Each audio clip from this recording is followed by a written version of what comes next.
All right. Hey, we need a sound for tomorrow for the $1,000 contest. You got one, Ant? Sound, huh? Yes, we do. Here it is.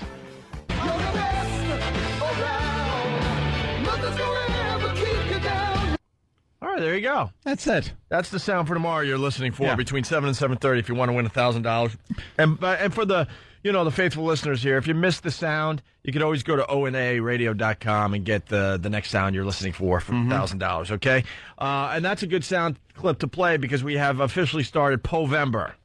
Yes. We don't know what we're doing with Povember, but the E-Rock Tober thing was such a hit, we decided to continue with Povember. I'll tell you what we're doing with Povember. We're celebrating a retard. Oh, my God.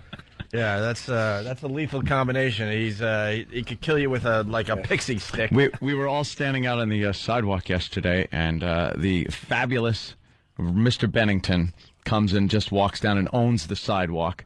And when he stops, Poe came walking up, and he goes, "Oh, here comes the Matrix."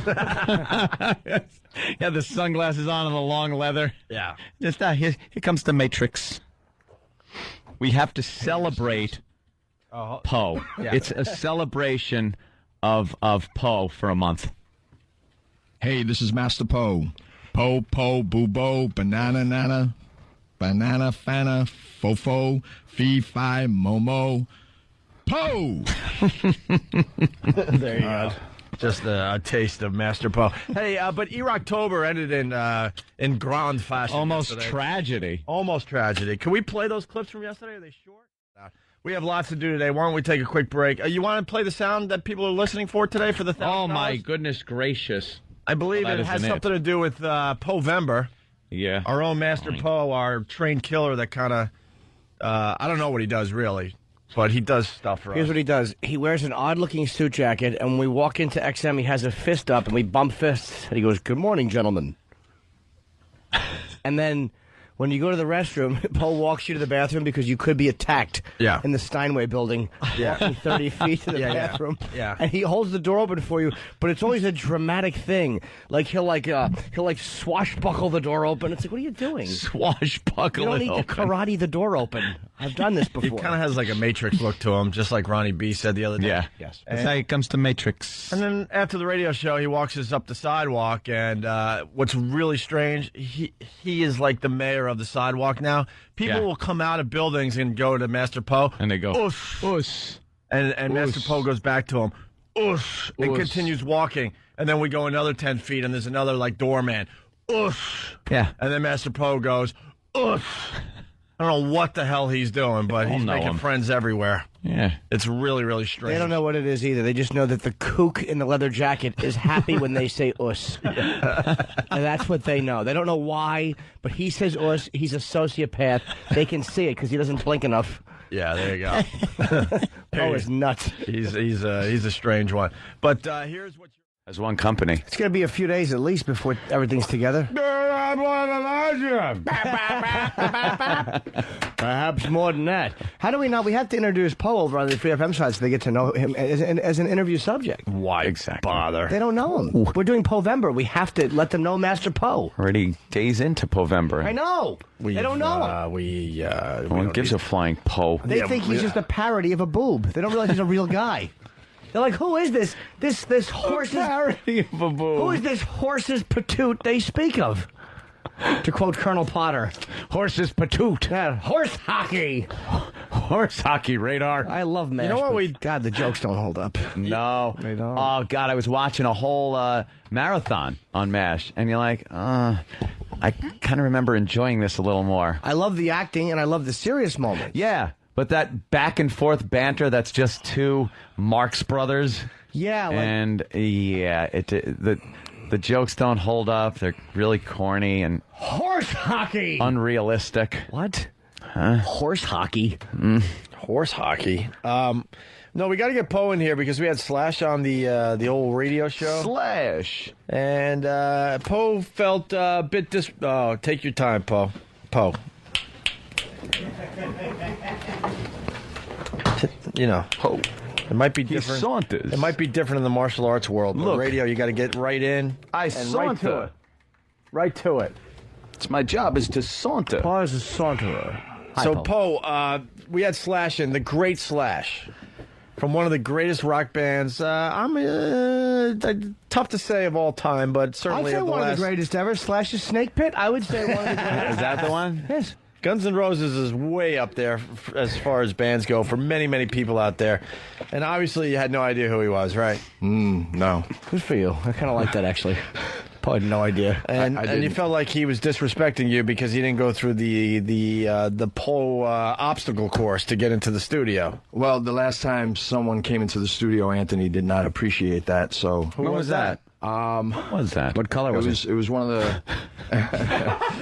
What was the comedian that was here a couple of weeks ago? I forgot his name. Yeah, we barely ever have comics. Patrice? Older gentleman. Older gentleman. Pat Pat Cooper? Cooper. Pat Cooper, thank you. Oh. Yeah, Wait, what happened with Pat Cooper? I'm trying to remember. He was already here when we came in. I didn't mind that. Oh, right. Well, he's a big, he's a big star. No, the only thing I didn't like, the certain people are fine. Other people, especially sitting here at the console, see, that's what I should say. Okay. If a guest comes in and doesn't want to hang out in any area because they can't really, and they want to sit on the couch over there, that's fine. Pat Cooper coming in, sitting right there next to the seat that I have to sit in, was... the second I saw it, I went, okay, I'm not getting any break between shows. And I got to set shit up, and I know he's just going to, how you doing, Anthony? California for California. Did I ever tell you about my dad's thoughts? You know, he would go into the bathroom, and not a cent would come out. Right. He was a man's man. My mouth to God, the man would flush 8 times. 8 times. So And we then would smell. once I come on plate, he smacked me in the mouth. And I'm sitting there like, shit. Pat, what are you talking about? Pat, first of all, you're just babbling. You're a crazy person. Yes. I have shit to do, and I want to breathe before I got to talk for another couple slow hours. you guys down a little bit. I hope people understand the beauty of the Pat Cooper bit that we acknowledged after he was here, that he was telling everyone how great his dad was because he would flush 8 times, courtesy flushes, so none of the family would smell his shit. His shit. But then, fast forward a day or two, he's beating the shit out of Pat Cooper to the point where Pat Cooper has to call the cops, and he never saw his father again after the age of 14 years old. And the way he But he would go back and forth to how great the man was, to he beat the shit out of me. But the way he describes the beating the shit out of is kind of the yelling over the top, Pat. Right. Like, but then he gets all sentimental, and his voice gets low, and he goes, that man never left an odor when he was in the bathroom. Not a scent. He was a gentleman. And he beat the crap out of me. But like, what the hell? I had to call the cops, I did. He's a mad person. And the fact is, getting back to it, I knew when with him sitting there was going to be a problem. I should have stressed more that perhaps if they're sitting over there, like Slash was fucking around with Guitar Hero. He was way over there in the corner. I could be here to go about my business and not have to worry about having to carry on a conversation. Slash walked right by Poe, right? Well, then you said something like, I don't know who this Spice is, but... Good fucking smoothie. Well, he came in, and the entire entourage just came into the room, and I came in here and I told him, I says, is it possible that you could wait outside? Oh, boy. You don't tell Slash to wait outside. Oh, boy, it's Slash. Well, I did. Go to E-Rock. E-Rock knows more about this. E-Rock, you're on. Go. Hey, when we E-Rock can help. When we came in, Poe pulled me aside and he goes, "Look, we had a problem. Do it in the voice. Eric, we had a problem with a previous guest. This guy, Spice Slice, whatever the fuck his name is." Spice. I couldn't keep him out of the studio. He just went in. So I was like, it's okay, it's Slash. He's allowed to go in there and hang out. Well, Anthony didn't like when other guests were coming in. It's okay, Poe. And then a little bit later, he sees the book and looks at the back and he goes, oh, so that's who he is. Ah. You don't know who Slash is? No, I'm sorry. That's not the kind of music that I listen to. But He'd know, like, Slashito. But he's more than the something. music. Like, he's on TV a lot just for being Slash. You don't even have to know his shit. I don't watch television too much. Guns N' Roses? Nah. I know Guns N' Roses, yes. He's the guitarist. This guy with the big Well, hat. now I know that. Wait a minute. You know Guns N' Roses, this but one. you don't know Slash with the big hat and the hair and the guitar? I only know Guns N' Roses from friends of mine that listen to that type of music. What do you mean by that type of music? Rock. You know. You know. What do you like? Rock and roll. God, I was so close. Poe's a crooner. I do. I enjoy salsa. I enjoy R&B. I also enjoy oldies. I love I'll tell you everything that Poe enjoys because it is programmed into my radio when I drive home. And I'm pushing, going, what was he listening to? I'm like, the windows are down. I'm ready to have lead slung at me from a drive-by just from the music that's on. What does he like? It's a lot of, Did you say salsa? yeah. salsa. We get some kind of salsa music playing, Justin Timberlake. I love Justin Timberlake. stuff like Love that. Stone, right? Justin Timberlake, yes. No, actually, I like Summer Love. Summer Love is a very nice song. Summer Love, ask me to dance. No, not that one. No. What's Summer Love? Summer Love is a song by Justin Timberlake. All right, give me a little Summer Love by Justin Timberlake. You like this song? This is your favorite pop song out right now? This is body rock music. Oh, body rock music. Of course, body rock. Yeah, why don't you dance to this, Pop? I don't know what body rock music is. What does that mean? It has to have that beat to give you, the want to move around, to jump, to spin, to turn, to twist, and jerk your shoulders. So basically, anything that sets off an epileptic fit. So like the new Olympic logo or a body rock. Pokemon cartoon. It's got to make you want to pull your head to the left and then have your shoulders shake and fall down to the ground and put a wallet in your mouth. What? Oh, what are you talking about? That song's great. Sends relatives screaming for a spoon. If it has that beat, you're able to move. Is this part of the salsa movement? No, this isn't And when you're salsa. listening to salsa, do you eat some of those tortilla chips? They're terrific. I like chips and salsa. You get those lime ones yet? Oh, boy, are they good there, Poe. Are you a good salsa dancer? I'm not great, no. I love it, but there are better people that are. This song blows. Yeah, I don't You don't like like this this? one. A either. little I like gay. it, but I'm feeling like it's. You like Baby Back? oh, baby, I think so. I like some of his newer stuff, but my girlfriend's more into him than I am. I like What, Love the Stone. Chili's Love rib Stone. commercial song? I don't know that one. It's just, I have no clue what Baby Back is. Yeah. Love Stone is a better song, or Love Stone, whatever. You like the Beatles? You like Rockstar? Rockstar. I don't think I heard that before. Yeah. So you like salsa? You like Paul's got ethnic taste. He prefers. Yeah. He's a Spanish gentleman. He prefers. I also like Bob Marley. I love Bob Marley. Me too. What do you like? Which song do you like by Bob Marley? the weed. No Woman's No Cry. Redemption Song is my favorite. All right, wait. What, the first one you like? No Woman, No Cry. Okay. And Redemption I heard Song. it too. Yeah, because the first time you did say "no woman's no cry." Everyone's just looking around. Inside, Look at these jackals. Inside, I cheered and How screamed. great is it that he picked No Woman, No Cry, by the way? There's a bunch of jackals just circling, waiting. No. You add an S to something and No go woman- for the throat. No Woman, No Cry. I hope Brett is listening from F.H. Riley's. Oh, Take the Bob Marley out of the jukebox. No Woman, No Cry. Get it? That also reminds me of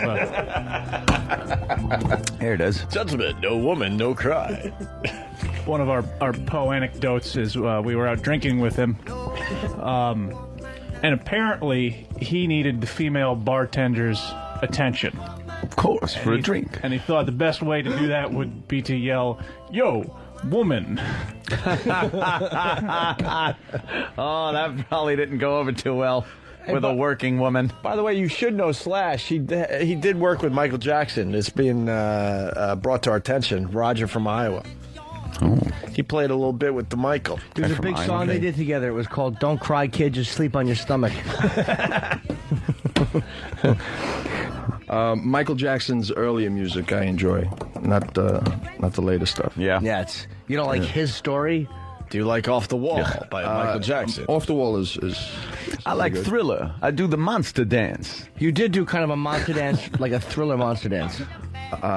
you're talking about on Channel 11. That was pretty bad. No, I mean here in the studio. You went okay. back and forth. Yeah, well, that was part of Body Rock. That was the introduction to Body Rock. Really? Yes. How do we have no video of Body Rock? How do we know nothing about Body Rock? I know from some infomercials I saw one night with some black guy who's doing a Body Rock tape, DVD, whatever the fuck it is. And it seems a lot of people are around, and he's instructing them on a body rock. And now I also hear tell through the grapevine there, Poe, that you feel he has ripped you off. Well, I think that his dances are very similar to mine. Yeah? Yes. Well, how about this? When's the next live event we have? We're doing something with eggnog, am I correct? Yeah, We're drinking it till we we got to figure that out. Anything? We know what we're doing? We got to do that in early December, right after Thanksgiving. We kick off the old Christmas holiday with the eggnog drinking contest and homeless shopping. I would be interested. I don't know if Poe would do it, but I would be interested at a live event in seeing, not a long one, but some kind of an example of body rock, because we hear about it all the time and we don't see it. Yeah. Demonstration maybe with a couple of participants. They come up and you can instruct them on the moves. What's your favorite body rock song? I enjoy the one by Justin Timberlake. That's a fantastic song because It's slow. It starts you off. You can't teach beginners fast music. Is What body do you rock do, just kicks dancing? and stuff? Huh? Is it just dancing body rock? Yes, it's dancing, but I also mix martial arts and boxing. You'll be like throwing punches and turning your hips and stuff like that, and little kicks. Is it like Taibo? Almost. There is It's Typo. Typo, gentlemen. Gentlemen, it's Typo. whatever I can add into body rock, I will. From knee ups to front kicks to side kicks, punching, bobbing, weaving, slipping, and shoulder It's movements. like kicking ass with no one in front of you. Yeah, pretty much. Okay. So you do martial arts and dancing and spinning. Yes. The whole kit and caboodle, if I may. Yes, and may not. people that are behind me, they sweat and they love it. And they You would scream. add anything to body rock? Sure. What about consent?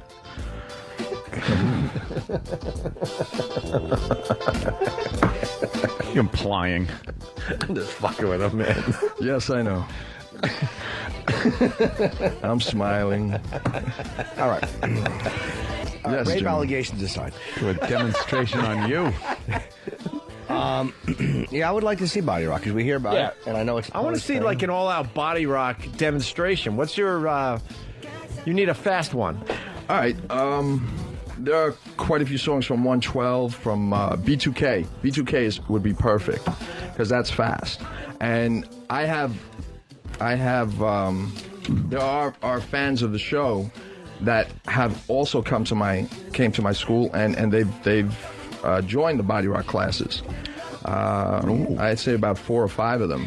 I'm sorry to interrupt you, Poe. Here it is. I have a flyer. It says Master Poe, and it has a black silhouette of a kicking man, martial arts and fitness centers, and it says complete martial arts training. This is the body rock ad for men, women, and children. Master Poe offers something to fit your. Oh, somebody edited it. It's very funny. It was supposed to be a video or something, but it says Master Poe offers AIDS. they fucking grayed out some of the words. All right, so Master Poe is offering AIDS to fit your needs, including his famous body rock and cardio kickboxing. Famous may be a stretch. Well-known, probably better. And then it has a picture here of Poe with a bunch of chicks behind him, which is usually just the opposite. It's usually he is stalking them. Oh my God! They're dancing, and then there's a cardio kickboxing. It's a girl with gloves on. So basically, this is just exercising with the martial arts and dancing. To music, yes. Okay, get ready to burn. All right, cool. But this is a flyer. Yeah. When are you starting the classes there, Poe? As soon as my new school opens up, and that get ready to burn. That get ready to burn is my phrase that I yell out to all the students, and they scream it out. Wait a minute. I yell out burn. Unfortunately, it was taking a little too literally last time with the whole place. Why don't we get? Why don't we get? mean? Wow. That's what I heard. Wow, Anthony doesn't fuck around, does he? No, he doesn't. Nah, Cormier goes right for it. You got a throat? Give me that razor. Are you gonna? Wow. It's an inside joke. Are you going to be expanding and doing other exercise No. programs? Because Hoffman from Whackbag writes that he wants to join your Pilates class. Pilates. Oh, Pilates. He wants to get a lesson from Poe in Pilates. Hey, can we do the shouting thing? Yeah, what is that, dude? Let's get E-Rock, a It's few really of you loud. guys. Is Craig around? Who's around today? Let's get all the guys in here. See how this pumps people up. Now, I will have seminars at the Lincoln Jazz Center, as I mentioned before. But you didn't say when, though. You were just kind of vague. Like when? Right. You're not going to be there anytime soon, Paul. Well, I have dates for next month. When? But again, we're getting that confirmation. Once I have the confirmation, then we'll know for And sure. who's setting this up for you? Young lady at Lincoln Jazz Center, Pam. Pam She Schultz. said, all right.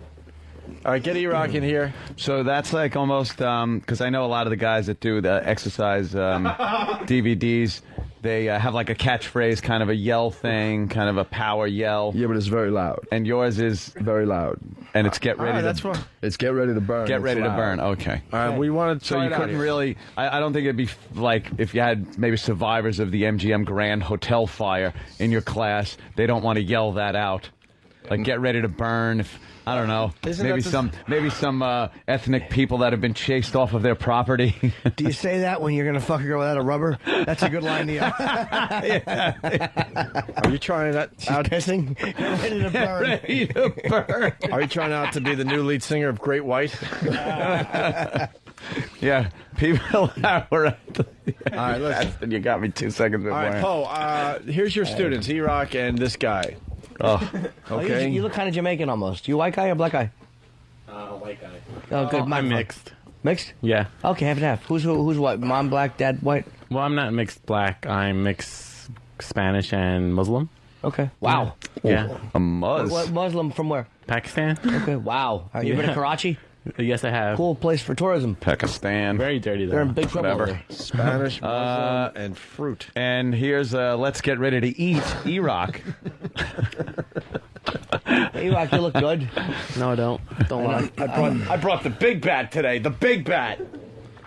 All right, Poe. These are your guys. You want anybody else in your class? You can pick anyone in. Really? You I can? Pick. Well, Sam. Come on, Than. Yeah, Why don't you Than. I join agree. us? Nathaniel should get up there and Sam, dance. why don't you dance? No, don't worry. Somebody else can handle that. Danny can do the camera. Yeah, absolutely. Come on, Sam's a good dancer. And you guys got to really Who do else? this. Oh, yeah. You're going to body rock, for Christ's sake. All right, what song are we doing this to? You have anything by B2K? B2K or the BTK Killer? Which one? Yeah, please bring me. It's a new number called Choker with Her Own Pantyhose. Big boy's got the big bat today. It's my new thing instead of swim walk. Oh, you swim walk is just... Swim walk. Swim walk, There's swim one. walk. Huh? What? That's the name of the song. Take on me. Oh, but the band was Aha. Taekwondo. It's coming in. Chad from Denver wants Taekwondo. You'll have all the information on the seminars at masterpose.com. Hey, do you wear one of those, what do they call, singlets? Oh, what? He knows. No, does he? I wear my gi. Which is very gee. Big boy's got a big bat today. Very key. Okay. When's the last time you struck somebody for real, Poe? This past weekend. Wow. Yeah, what happened? What happened? Oh, struck. I thought you instruct. I'm sorry. Oh, No, we're talking I thought about you said fucked. the same. When's the last time you struck somebody? All right, are we body rocking or what? Yeah. Where's the music? We have Eric. What's your name? We're just doing this for the can I- catchphrase mostly. All right. Can I have Saeed, a, okay? Saeed, a Eric, cordless and... mic? Cordless The mic. cordless for Master Poe. You don't body rock with a cord. That'd be gay. Saeed, you watch Lost? No, Guy on there named Saeed. I'm fairly familiar with that. Oh, you are? Everyone tells me that. Yeah. What do you want? Do you want to be a what? You're an intern, right? Correct. So from where? From a school called IAR. The Institute of Audio Research. Okay, I thought it was Islamic something. All right, so, Yeah. so do you want to be in radio, right? Correct. As what? On air or? Well, not really sure yet. Have an open mind. See what I like. Okay. A radio operator. Please stay in seats. We are flying back to airport. Sorry, Muslim joke. You like a good Muslim joke there, sir? I love them. Yeah. You got any good Muslim I jokes? get them a lot. So. Are you practicing like the Muslim religion, or are you like no, a Muslim like, that? my dad does, but since I think he's a terrible father. So. Oh, really? Because he never like practiced the religion with us. Like he never really spoke to us about it. So we just had to learn on our own. so I'm like pretty half-assed about it. So you had to like figure out yourself how to get that bomb belt on and all the things that go along with it. Yeah, that's tough. Hey, let's hear a Muslim joke. What's the best one you've heard? Muslim jokes. Well, the only ones that I hear are mostly about terrorism, so Yeah. it really isn't the best one. Yeah. I really can't think of one right now. You don't sound like a radical Muslim. Like, I mean, you know, people give Islam kind of a shitty name. You don't come off like You sound a radical more guy. like Correct. Yeah. Yeah, you Come don't. off more you like don't- not a radical Muslim. right. Right. All right, so Broadcasting, huh? Okay. All right, Poe, this is your Body Rock crew. Now get ready to burn is the.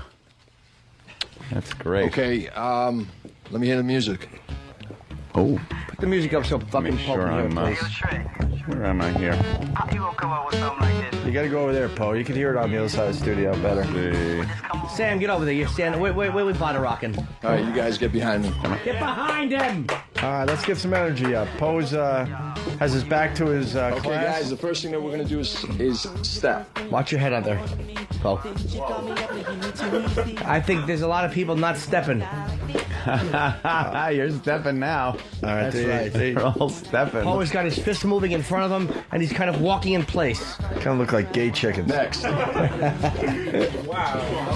And now Poe is kind of skipping his one leg out. It's kind of like the hokey pokey, with his arms going out and coming back in. We don't need to hear the actual rhythm of the song. Well, I can't hear it. Oh shit! Change sides. Okay, this is body rock.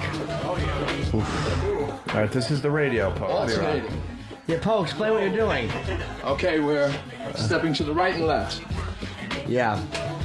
And someone ripped this off. And bring this forward. Okay. And now he's kind of doing like the, what is this called? The electric slide. That's a good call. Other side. And now the electric slide from the other side. Okay.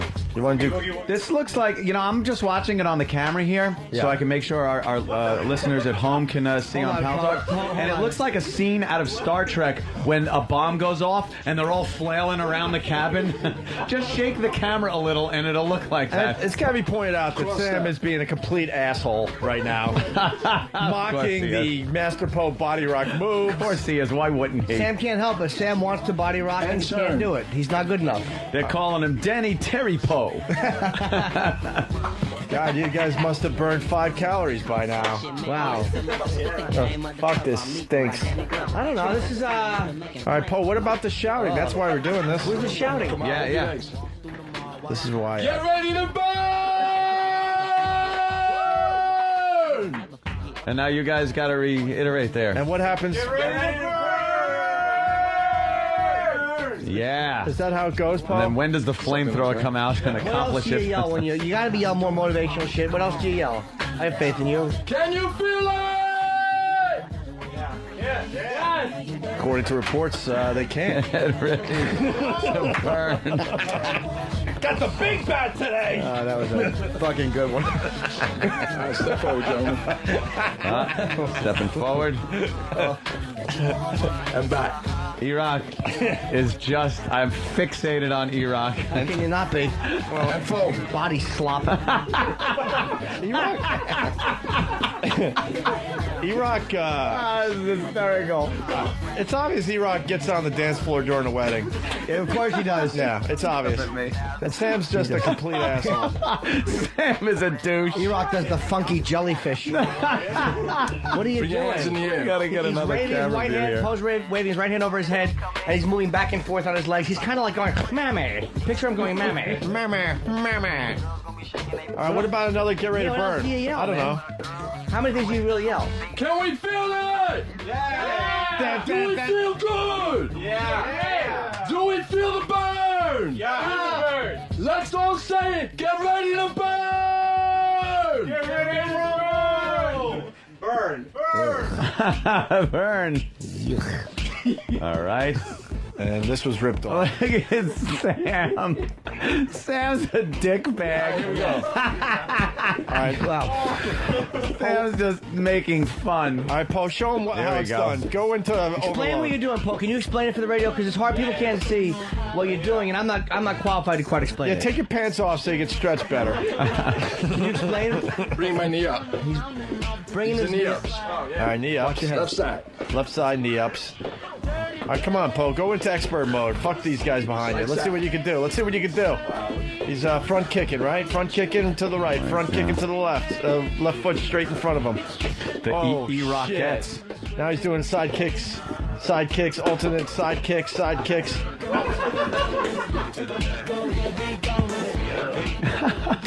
I don't know. They don't look too motivated. They're just kind of. Paul's not yelling enough. That's Paul's problem. He doesn't motivate them by Paul, yelling. your students aren't motivated. Yeah, these guys are always saying stuff. Like, all right, let's go. Keep moving. Breathe. Remember to breathe. Like, they're always saying some Are you shit. breathing? Wait, How do you feel? tired. Sam, hold on, Sam. What do you think of Body Rock? Now that you've done it. Body rock. Yeah. Body rock! Come on, give it to me. Body rock! Give it to me one more time. Body Rock. Yeah, of course, Dan. And E-Rock. And here you are. Body rock! Can you feel the burn? No! Yes, I feel the burn. It's called chlamydia. the burn! Oh, I feel the burn.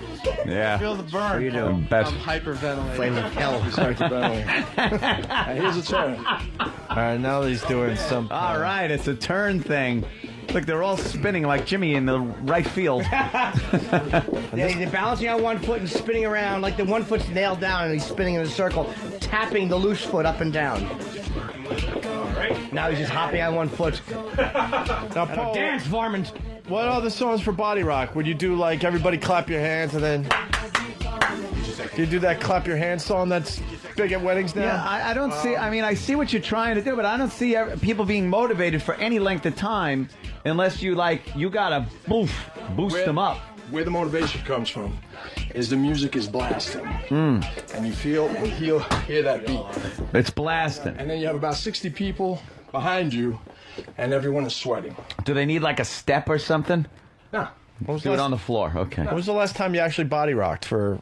this past weekend, But where are you teaching classes if you don't have your studio? I teach at my house. How many people were in your house body rocking? One, a lovely young lady. And how John many were Wayne allowed to Ball. leave? No. By my house, there's a place that I teach. I'm teaching privately until my new school comes up. How many people did you have body rocking? About 6. Okay. In a living room or something like? No. No? Like It's a basement? small studio. Small studio, Watch the credenza. right? Were you yelling? Were you yelling at Didn't them? need anything. I don't yell at them. No, yell but I mean, them. with yeah. That's not them. You encourage them. Get the fuck out of my house. Lave. All right. But you also take boxing, right? No, I hit the heavy bag for cardio. I don't. He not swim for- walks. I Jimmy swim likes to walk swim walk. for exercise. If I see swim walking in your thing, I'll sue you. Swim walking is mine. Yeah, Jimmy I'm Kimmel. not- Swim walk. Yeah, That's they all what he's start going to doing the say, swim and you walk. get All the of a sudden, swim walk. The pounds melt away. But no, I just hit the heavy bag. I don't take boxing. We also have a class called cardio kickboxing, and you have a heavy bag in front of you. It's about 200 pounds. Where does that class take place? At the 7-Eleven or? That's a good question. Where do you have a bunch of heavy bags just hanging up? Well, in my you find in a my meat old locker school, somewhere? I had about 60 bags. 60 bags? I had about Is 60. Ruth Chris renting you space so you can hit some big bags of meat? It's like a fight club just downstairs in a bar until the owner comes down and pounds your face in. And All kidding bleed aside, on I him. hope this takes off for the Poe, man. I do too. He is very motivated to do this body rock thing. Thank you, guys. What's the big plug? Masterpose.com. All the information will be on Master there. Pose? Masterpose.com. POS. Yeah, Not Master Pose. POSE. Who had MasterPo.com? MasterPo.com. Dog. Oh, Some man. owner of a dog. So what? At first, it was an owner that had a dog that passed away, and Masterpo.com. Oh, you really meant it when you said some old dog. Yeah, it was a dog. I thought you were Passed away. calling another human being a dog. It's ridiculous. Now spell this out. MasterPOS. .com. Okay. These people say Master Pose, they think POSC. Right. Correct. Like poser or POS. posing or POS. POS. Pos. Master Pos.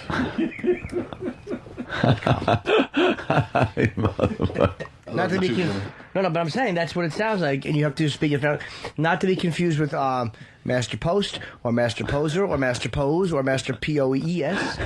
Yeah. Or Master POHS. MasterPOS. POS. Pose. .com. There's an apostrophe in there, but you cannot. You can't put that in there. Not a friggin' URL. You gotta be a crazy person to even try. How do you feel, guys? Good.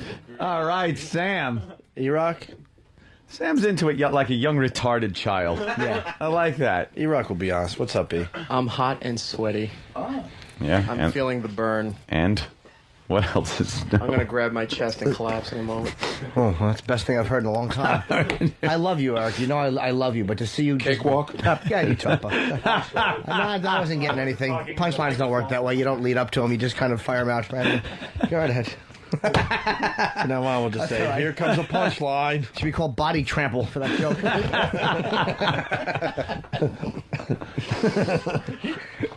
Well, I don't know. I think we learned a lot today. What were we going to say? Well, it's because it's Povember, and we're trying to learn a little more about our own Master Poe. He's been here for as long as we have, and I don't think our audience really knows a lot about you based on our show. And Master Poe, I think, has adjusted very well. When he first came in, it was a little weird to have guys teasing him. Oh, there's no sense of humor, Poe, at Poe's first. a fucking alpha male. His whole way of dealing with people is if they say no, he kicks them in the gums. And so he's adjusted and become quite a good egg. Yes. And doesn't mind a good teasing. I like that. Oh, I think he minds it. Well, whatever. He doesn't react It's more violently. acceptable now. He probably would like to fishhook all of us with his fingers.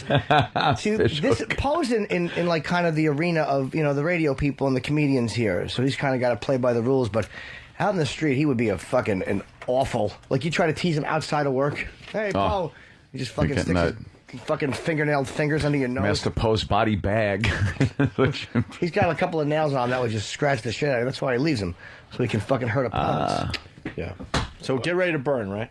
Get ready to burn. And do you end your session with anything? I'm sorry, say that again? Someone's saying you end your session with, and that's Stretching. and that's the way it is, or that's it, or No, that's what it's all about. Thanks, no, Eric. no. Oh, that's the It's- hokey pokey. That is the hokey pokey. That's what The it's hokey called. poey. It's, Definitely the hokey pokey.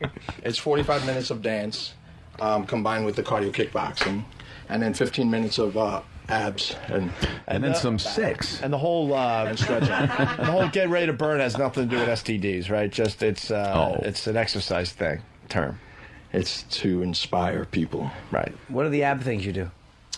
The ab exercises, I need a victim. Oh, you're How are you? perfect. Jesus. E-Rock. Dan, Dan's in shape, Poe. You don't know how to do radio. You go with the fat guy. E-Rock, step Oh, up. God, I E-Rock. don't Poor like E-Rock E-Rock. being spoken about. Got the big bat today. You're not the fat guy, E-Rock. Well, Get on your back, please. Oh, all right. just do it. I did say please. Shouldn't this be done at F.H. Riley's parking lot? Hey, Poe, do you do those planks? You do some planks. I try to add Pilates as much as I can, but I don't want to burn too many Pilates. people. Pilates, remember. Pilates. You can use that one, Poe. We'll give that one to you. Pilates. On your back. Right. We're now with Eric on the floor to put Legs fatties. up. Eric, Pathetic. wait, can you get Eric on the Opie and Anthony logo so I can see him too? All right, let me, And give someone Mike Eric, please. yeah, here we go. Get him off the Ron and Fez logo. There you go. Now I can see him over there. All right, right now, Eric is on his back, and he's going to bring his legs straight up. Mm-hmm. Good. Ugh, I want you to point your his fingers ass. toward your toes. What? Point your fingers toward your toes. Oh, great. All right.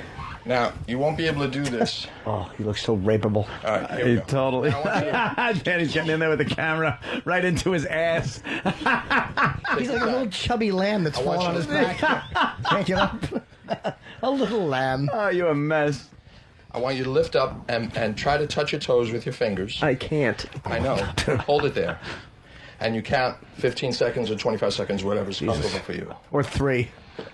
And then once you feel the pain, Have you noticed my legs shaking here? yes, that means you feel the pain. Feel the pain. You feel the pain? Well, he has a condition. It might be part of his condition. He had it just gone last week. The next Let's one make is sure it's pain and not his condition. Jesus. Cold fingers. Right. He's got Chilly fingertips. Poe, my ass is numb. That's feeling the burn. No, it's my condition. Remember, I went to a doctor last week. Lift your legs up again. Lift your legs up. Now I want you to reach for your toes. Go back and down. Up and down. Up and down. 1, 2, 3, 4. Doing great, Eric. Eric's awesome. And went over to kick him in the balls. 7, He was on to me. E-Rock right now is on his back with his legs up in the air, and he's raising his arms to his toes. And he's doing it. To physical, by the way. Physical. How do you feel so Best far? lines on the Opie and Anthony Physical, show ever. geez. Warm, fired out by Anthony on this song, Vicious. Horrid. How you feeling, Eric? A bit warm. You're always like warm. Isn't that part of your condition? What the hell? What the hell? Now he's got it on his back with his legs kind of... It kind of looks like he's sitting in a chair, but he's on his back. His legs are bent. Lift up your arms. Why are you spreading his legs? It is. Where are you? Both of Ew! them. Look at what he's doing. Why are you spreading E-Rock's legs, Poe? That's not hard. Do it, This Eric. is called the dead bug. A dead bug. Head Oh, up. perfect. Is this a dance? And Is stay it there. based Don't on move. what he's doing or his work ethic? Also known as the F.H. Riley parking lot. He shakes his head. Gentlemen. 1, 2, The dead bug. The dead douche. Hilarious. The dead bug. Did you come up with this, Poe? Yes, This is what where you do do feel in it? nursery school. This is just E-Rock on his back, with his legs in the air, but spread apart a little bit, and his arms up and It looks spread like out. a dead bug. I got to give it to Poe. Yeah. It certainly does. Where do you feel it? In the stomach, yeah. Okay. The dead bug is a fucking good one. And E-Rock said that properly. He said, the ab. Put in the ab. So how does the ab feel? He has one, the ab. I'm going to try the dead bug once. Oh, Jimmy's gonna try. Jimmy, swim walk over there, will you? No, I can't go over there. I don't want to show off and swim walk. I don't want to Trump pose exercise program with my understand. own, obviously. We're competing videos. I say you open up a class across the street from Poe. Nah, I want. Jimmy, You have swim no one walk. in his class. Everybody swim walks. It's fun. Are you doing it right there? I'm going to do the dead bug. Yeah, I'm very sore from working out. See if I can Oh, find thanks, Sam. How do you do the dead bug, Poe? All right. You want to lift up your knees. No, I don't, but I will. Slowly open your legs. Jimmy's trying the dead bug. His legs are in the And air. now bring your arms up. And his arms are way up. bring Not your just shoulders off forward. the ground, but way up. Right. And tuck your And then chin his into your chest. and his hold it back there. and his head is pushed legs toward wide. his knees. I don't want to. And the legs have to be wide open. Why does a dead bug have to die with his legs wide And open? this is also called the fucking gyno exam. Yeah, there you go. It's Someone the gyno quick- exam. Someone quick, put without a back speculum- support. Put a speculum on my pussy. Is speculum even the word? Yeah. I don't know. Poe, check out his pussy. I'm a dead bug, ladies and gentlemen. Get under there. All right, now what do I do? Do you feel it? No. I'm Okay. kidding, I do. You do feel it. Of course I do. I'm just trying to be tough. Okay. The next exercise is. What do you mean the next? This is it. Oh, that body rock is He's done. All right, go back to E-Rock, the dead bug. All right. One more. E-Rock, get on your back. I body rocked all day. Fucking tired now. I see a difference already there, Jimmy. Thank you. Now One I dead want bug you and you're ripped. Fucking dead bug. to place your hands underneath your butt. All right, E-Rock is on Do the what he floor. says. Don't question knees it. up in the air. Palms down. Palms down. He's sitting on his hands, Lift your legs up. lifting his legs up where? Okay. Pretend Straight up. that you have a marker. What if he has cranky ass? Wouldn't you get a little whiff when he does that? Now his legs are straight out. Disgusting. He's got his ass on his hands, on his back, and his legs are straight out. Pretend Not you have about a, let's call it a 30-degree angle. Pretend that you have a marker in between your feet. What? Now, when A marker. I'm going to give you a magic marker. Of all the objects, why a marker? Why don't you A go with- marker. Go with Pen, a pencil, it doesn't matter. Pretend you have a half a piece of toast in between your legs. What a weird object to pick. Yeah, A marker. A marker. How about a penis? There's a reason behind that, gentleman. Oh, marker? Put your legs up. Okay. He's going to make him right with A the marker. Pretend you have a debt to a bookie. You're right. I'm right? You're right, Opie. Come here. Lift up your legs. Little All Miss right, Marker. Now, I'm going to call out a letter, and you're going to design the letter with your feet. Oh, I see. Pretend you have a magic A. marker. Oh, Okay, I then you have don't to know. keep your legs straight. Yeah. So his legs are up in the air, 30-degree angle off the floor. He's got a make-believe marker in between his Head off the floor. sneakers. Head off the floor. Head your off head the off the floor. floor. Okay. And now you call out a letter, and he has to draw that imaginary letter with his feet. A. That's right. Oh. There you go. A. That sort of looked like an A. Exactly. How about words? I hear you're out grunting though. This seems to be hard. That's a good one. C. No, this is audio of him in the elevator today. D. That's right. Oh, he cheated on the E. What happened? Did you spank him? E. Hey, Po, can you just fucking throw the order around a little bit? How about X? Pick a letter, any letter. I know. You only went up to E. Yeah, very good. How many can you get to, Po? The Japanese symbol for the crane. The whole class goes to Z. Really? Whole class goes to Z. That's right. Yeah, they certainly do. Right when he starts.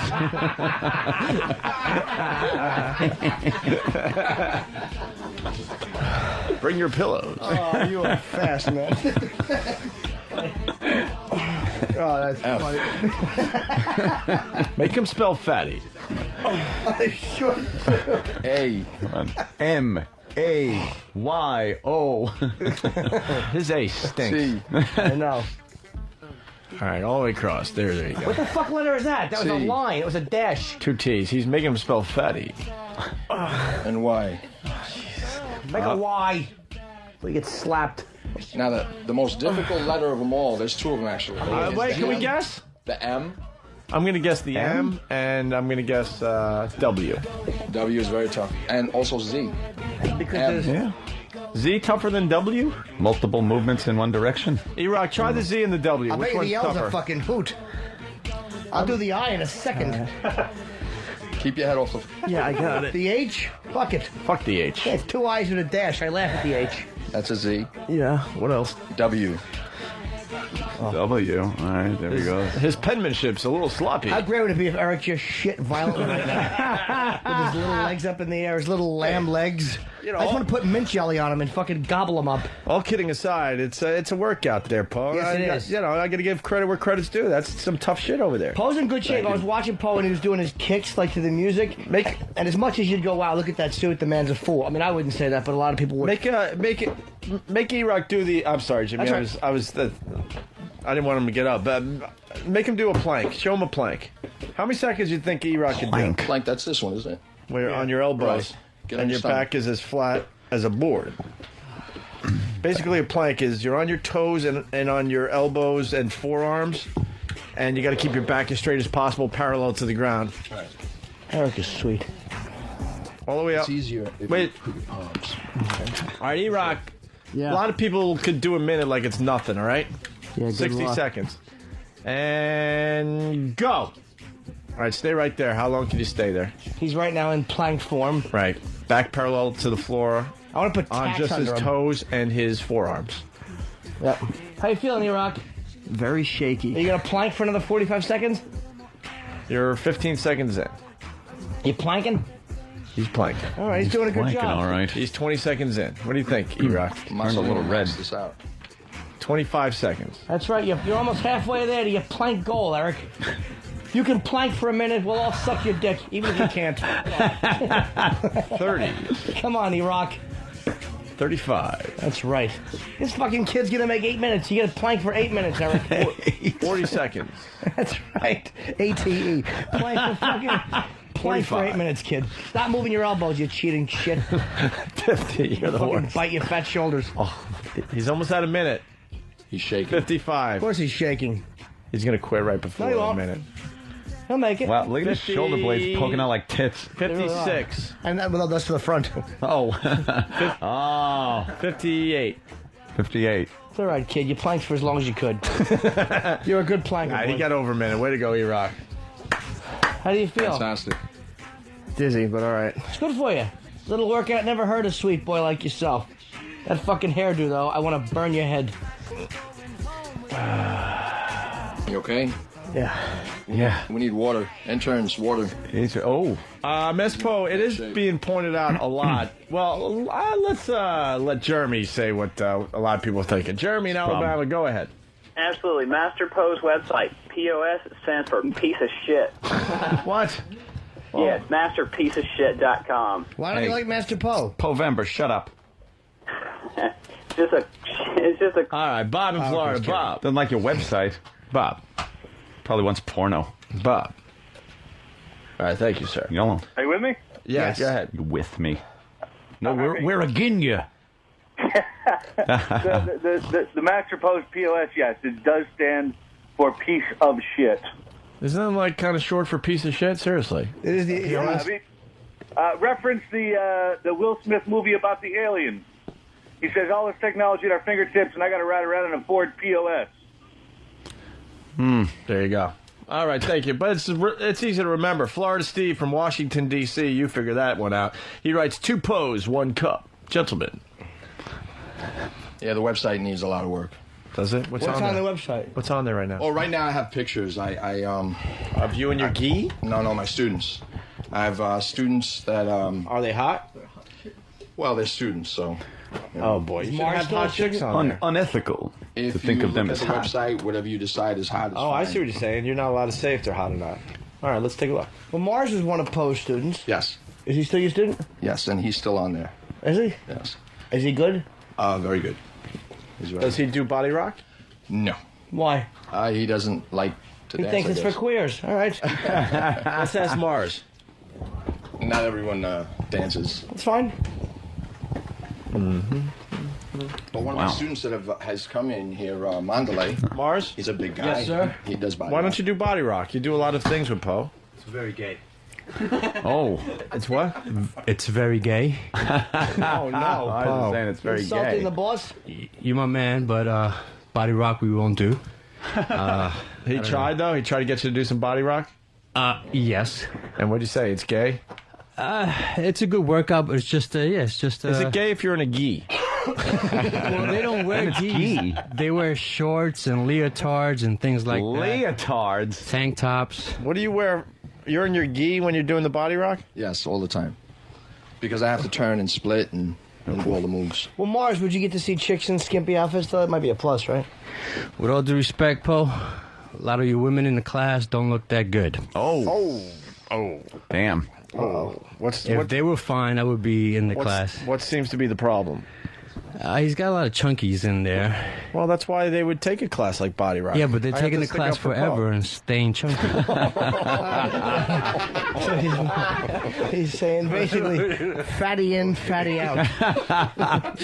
I can't help whatever they eat after class. That's not my problem. As long as they're with me and I tell them exactly what to do while they're there, I train them. They burn, they sweat, they lose calories. When they go home, Bet if they they want to sweat. have McDonald's, that's But entirely it shouldn't up be to them. called I tell them chunky not to. rock. Yeah. Was that Building rock. Right. Was that a saying that the body rock is not effective, or that the girls just their eating habits are shit? I think the program's effective. I just think the women that go there are these, they had 2-3 kids, the Jersey housewives. They just they need a lot of help With low self-esteem. Yeah. All right. Gotcha. All right, so Mars, not a ring endorsement for body rock, but not a Doesn't sound like condemnation it. either. It's just not for him. This is one of your top guys, like trashing your whole livelihood. Not really, not about Mars. Honestly, I'm sorry. I No, stepped all over you again. That's what he did. That's okay, man. No big deal. Mars wasn't trashing it. He was basically just saying that it's for fat chicks and faggots. But I'm not disrespect. That's what Mars was saying. No that's disrespect. not trashing it. That's basically There's just got to saying. be, there's gay guys and fat housewives from Jersey. That's it? That's his clientele? He's got quite a. There's a few that showed up, and for some reason after they were there, I mean they were good-looking girls. Mars can't even look at Poe with what he's about to say. But I've seen some pretty hot ones go for the first class, second class, and then disappear. Oh, no. Literally. From the face no. of the earth. They just find a fucking 2 of her hairs and a shoe and a skew shoe. A busted fingernail in a well. What happened to them? For some reason, they don't come to class anymore. I don't know. Why? For my next move, it's called the shallow grave. How come they don't come back, Paul? The class is not easy. It's a difficult class, and I could guarantee no one here can finish one of my classes. I have a bad ankle. I can't. Guaranteed. Wow, really? That's right. No one. All right, you win. Not even Nathaniel? Nathaniel's in good shape. Let him do it. Oh, shit. That's a challenge. Oh, shit. No, you didn't. Dan, what do you think? Challenge has been brought in. Are you willing to do, like, gay exercises with fat housewives from Jersey? Sure. Hey, that's Mars. I'm just repeating what I heard. Mars can't even look at Master Poe, so. Yeah, I mean, I've been looking for a way to try to do that on my weekends. So Have you? this is perfect. All right, so there's been a few hot girls. They didn't come back. Yes. Okay. But the fatties can't stop. The fatties love it. They love it. I love you, man. The here comes Mars. fatties love the attention. Yeah. And the fine ones have to get too much attention. Okay. So it seems like maybe instead of giving everybody the same amount of attention and care during this, that some people might be a little more privileged than others. Well, it's amazing how you're able to make that deduction when you're not in the class. Number one, you're behind the glass door outside stretching, and you don't come into the class. And personally, I don't think you could handle the class anyway. Lincoln Center, we are going to have Body Rock in the Lincoln Center, so you should be there. I think we need a student versus teacher exercise thing now. That was an interesting point. What are we doing? Are we doing? How about we do a plank standoff to the death? That was No. Wait a minute. Mars' response here. Yeah, let's go. Mars, what's your response? You're directing it directly towards me. So I must tell you that the classes that I do attend now, smoke your class. Wow, this is now it's getting like this is the end of a very long relationship. You came direct, so. You came direct, though, Poe. You're right. You did come direct with a big insult, so he had to come back with a big insult. It had nothing to do with the classes that you're taking now, because unfortunately I don't have my school anymore at this moment. I'm teaching privately. Way to hit him when he's down. Well, I'm not sure what you mean. That's okay. No, I can't believe Mars would hit him while he's down. Oh, now I'm with you, Poe. Mars is a student for how long were you a student for post for? I was posting for about 5-6 years. 5 years, 6 years. And then you said the class you take now. Well, I'm just a little bit. I'm catching up to speed. You go to other classes now? Absolutely, yes. Okay. And what kind of class? I go to the judo jiu-jitsu class. Mm-hmm. Judo jiu-jitsu. And the class that's run there is high speed, very manly. Every individual that goes there is a pretty big guy. Everybody's flexible. Wow. It's a tough class. It's a sexy class. Poe? And your fighting skills, have they improved since you've been with me? Oh, absolutely. I never deny that. Oh, There's no denying that. He's just talking about your exercise classes. Your body rock. Your body rock. Well, were you? I don't know. I have no idea. What are you referring to? Oh, the exercises. That's what you were talking about, right? Me taking your body rock class. Okay, you're not talking about the martial arts aspect of it? No. Okay. The actual, sweating, smoking. The class that I take now, we warm up for about half an hour, and we're totally drenched, and then we fight. We take a lesson or two, and we actually fight every night. You weren't fighting every night in the class? We were fighting. We weren't fighting every night. We were fighting once a week, and it's a little different. The striking portion of it is excellent, but the grappling portion is a little different also because of course, the expertise that Sensei has. Who's Sensei? Sensei Carvello, and a lot of guys that go there. Ice cream. Are cops. Yeah. Wait, is Sensei Carvello a better grappler? Grappling? Yes. You're saying the striking and the grab. I don't know what you're talking. Well, there's a difference between what his teacher does. He's a friend of mine, Carvello. He does jiu-jitsu. He says it all different. Why do you say different? Carvello. Right. Carvello. You're coming in, you're throwing someone. I teach how to trap, how to lock, take down, punch, kick, elbow, headbutt, shin, more for the street. Hoping to open my school up on Rape Island in the Bahamas. That's right. With the magician. Where one of my exercises is laps around a car. Try to make it to the plane. So what's this little, sounds like a little weird thing between Poe and Mars here. Yeah, we need... Not a hatred, just an odd moment. We need a plank off to the death. Yeah. Something going on. What exercise, a little endurance exercise, can you two do right now? Student versus teacher. In an all-out cage match. Fucking lightsabers, dude. Classic battle. Fucking lightsabers. Wish they had them. Wait, can we find out what the strife is first? I want to know what's going on. There's a vibe here which I never picked up on. Well, Poe and I, we were very close. Uh-oh. There's a word in there. Word. I heard word. We were extremely Pardon close. the squeaky mic. I'm just moving this to get out of the way. I'm moving over here. They can... And Mars can't even look at him. Hold on. Before we move on here, E-Rock, you okay? You haven't moved since your fucking ab exercise. I knew this was going to happen. Time to go back to work, Eric. Oh, boy. There's been a few incidents, Poe, that kind of let me down. How? How? It's Povember. I think we should get these things out. Yeah, let's get this out. I had a little issue last Halloween when he introduced me to someone, and he said she was his girlfriend, and after an incident at the Halloween party, all of a sudden she wasn't his girlfriend anymore, and then called the plaintiff.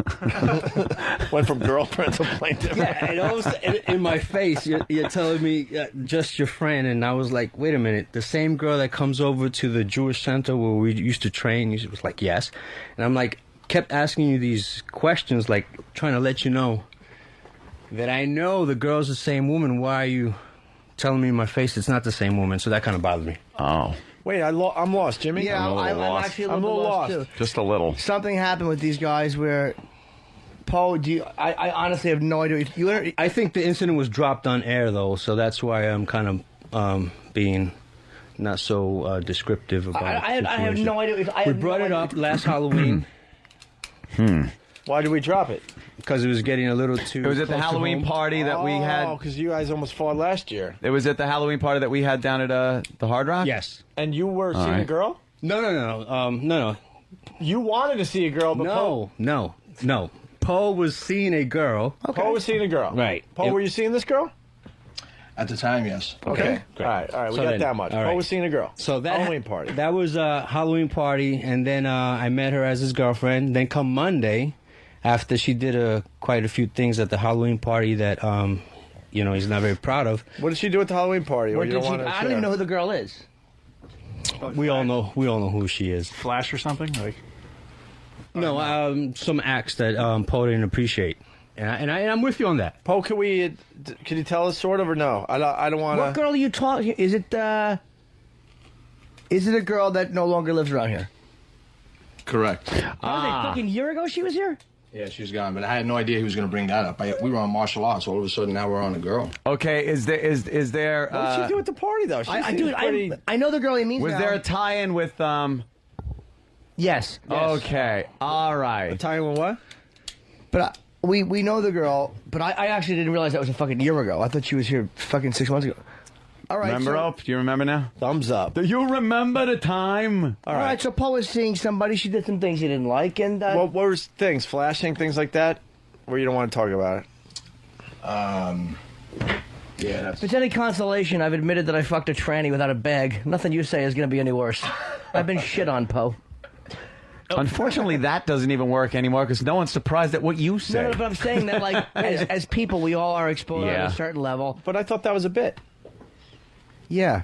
yeah. No, I handed her a few hundred in cash. But, we've all had these embarrassing fucking It's moments. safe to say we don't have to get way into it, but you took this girl to our Halloween party. She did some things at the party that made you very uncomfortable. Why is Mars in this? Well, we occasionally come into work together, and in a car, man to man, you're looking at me in my face, and you're telling me that she was never your girl, and they kind of like disturb me because I'm not that stupid. Well, I mean, maybe that early in the morning I made a mistake and I said the wrong thing. But wait, I'm so confused. I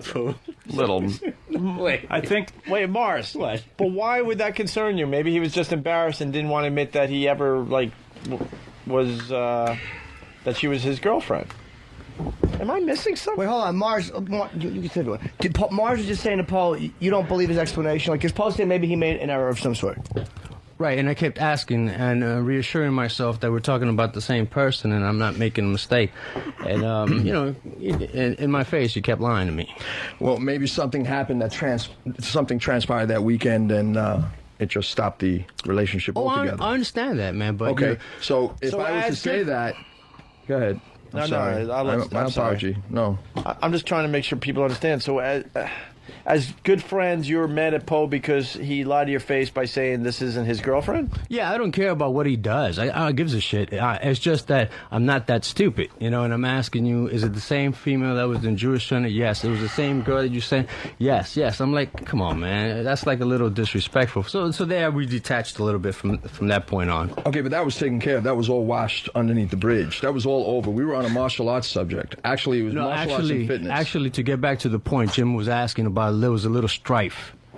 Okay, so he picked up on it, so I'm not going to lie to my man on the air about this. Man, it might be a little something there, so talking about it. What I picked up is that you went to my friend Sensei Carvalho, who is an incredible judoka and an amazing jiu-jitsu instructor, when my school closed down, and I had no problem with that. Right. That's what I picked up.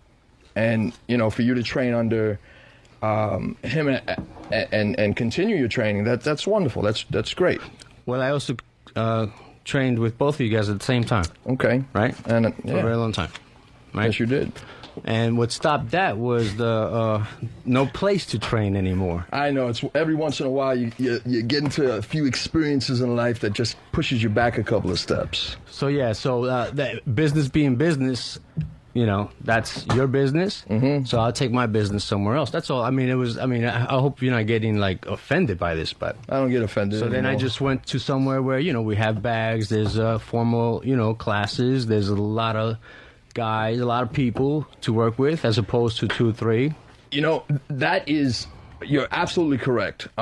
Nowadays, you have to have a facility. You need to have a dwelling. You need to have some type of roof over your head and walls and something that you could look at. Whereas I trained in the street, I trained in the back alley, I trained in the basement, I trained wherever I could. Like Clubber Lang. Wherever I had to train, I trained. And it doesn't matter where you go as long as the instructor gives you what you need. Okay. That's okay, fine. I can't argue. I mean, I could definitely argue that, but that's your opinion. And you're going to have a show, right, November 17th? Right. You can talk about that there. The arena. Other people, if you're going to do striking, you're going to need something to strike, right? You're going to need a bag. You're going to need something to hit. If they're not hanging up there, you can't hit your opponent as hard as you want because, you know, we're training partners. So you need something that's inanimate to punch, kick. We'll send E-Rock over there. Not necessarily true, because if you are familiar with the Filipino arts, which you are, you can use your knees, you could use your elbows, you can use parts of your body to take the place of that bag. Now, you're not necessarily hitting your hand or your knee as hard as you can as hitting the bag, and the bag is not making that loud sound that everyone needs to hear, but you can hit your elbow. You can hit your knee. And if need be, you could hit a wall. Yeah, that's true, but or a tree. Hey, I stick to a bag. A bag works for, I mean, we've had boxers, okay, from day one. There's one training, paraphernalia there. It's the bag. For example, it's always there. So maybe I wanted to go somewhere where there was a bag. Right, I did that. I had no problem with that. That's fine. Are you bothered that Mars left you? I mean, no. Are you guys ex-lovers? You need water, Mars? No, I'm good. No, I just... Who has a crush on who here? I'm confused. Is he bothered that you left? Do you feel he's bothered that you left? Oh, no, not at all. I don't really He's understand. definitely bothered that I came in here and brought up that subject about the girl. Okay. I'm extremely interested, and I don't know why, because I don't really understand what the problem is What here. is the real issue? Like, I have no issue. You used to train under Poe. You had to move on because he didn't have the right equipment. He didn't have a facility. Had some tough times. So you had to do your thing. You want to actually punch like bags and stuff instead of trees that don't move. So you kind of don't want to break your fists and stuff while you're training. Right. I'm a dummy. That sounds reasonable to me. But Poe's saying you could still train even if you don't have things to hit. Well, you do have air shields and you have hand pads. All right. So you leave his class now. He's taking it hard that you left him. No, we've been fine. No, it's just me coming in here and bringing up the issue Bringing about up the last other Halloween. thing. Oh, because when I asked what the stripe, I sensed just a weird stripe between you guys, and I only know you guys. And that is all that is about is that Poe as your friend lied to your face about who this girl was as far as a girlfriend, acquaintance, or what have you. But I could see Poe's point of view where maybe he really liked this girl and then he was embarrassed by her, so he just didn't really want to admit that to someone. He didn't want to really show weakness to you, Mars, his friend. Something else is going on between you guys. I don't know. You're mad that he lied to you about something pretty simple. Yeah, and it just continuously lied to me. I mean, I asked him over and over. Do you understand that he was probably embarrassed? There seems to be a little bit of embarrassment there, because it sounds like she embarrassed him at a O&A function. I'm pretty sure, but there's been more embarrassing moments that I Mars, know. but all you wanted him to say, like, yeah, she was my girl, I liked her, but I'm moving on. That particular day, I mean, because I kept asking over and over, it's the same. I mean, like about 4 or 5 different types of ways of asking the question, and sure enough, every time was in my face. Nope, nope, nope, and that kind of bothered me. I thought we had little more bond. But when you're speaking man to man, or teacher to student, whichever way you want to go, and you go to that person and you apologize to them, and then it's completely over and done with. Straight up. No, you're right. Then we take it back. If you want to go back to the street, that's it. It's over. It's over. That's the way. That's just common practice. What do you mean? When you apologize to someone, it's over. You don't continue on that chain of attack. We're doing Povember. So they're asking me about stuff, right? Yeah, Povember is we're getting away from the spirit of Povember here. So who apologized to you? Wait a minute. I was lost to me. When you go to someone and apologize, what happened? Well, I apologized to Marcelino for what I said to him, and it was a very hard situation, and I didn't. Are you guys friends now? I wasn't proud. We're great friends. We're brothers. He's mad at me now. He would love to kick my motherfucking ass. But it's Povember. You have to wait till March. Before it's your month. What did you apologize for? Like, what did you say to him? And roughly, not exactly, a paraphrase. I apologized for telling him that she was not my girl. And in the beginning, she was not, and then eventually she was, and then what happened that weekend was very bad. Why did you not tell him that day in the car? Again, I was embarrassed. Embarrassed. Okay. Okay. Yeah. So it happens, man. She even did something that pissed me off that night you don't even know about, right? Oh, shit. There was a bunch of strippers that we had, and sweetheart, You said she? I like. We're going to continue I with like this? to look. Okay. Oh, you don't mean? No, I'm just saying. Go ahead. Wait, So they were. You're apologizing to your woman now? Yes. That's listening to the show? Perhaps. All right. So here's a bunch of, there was like 5 or 6 good-looking strippers.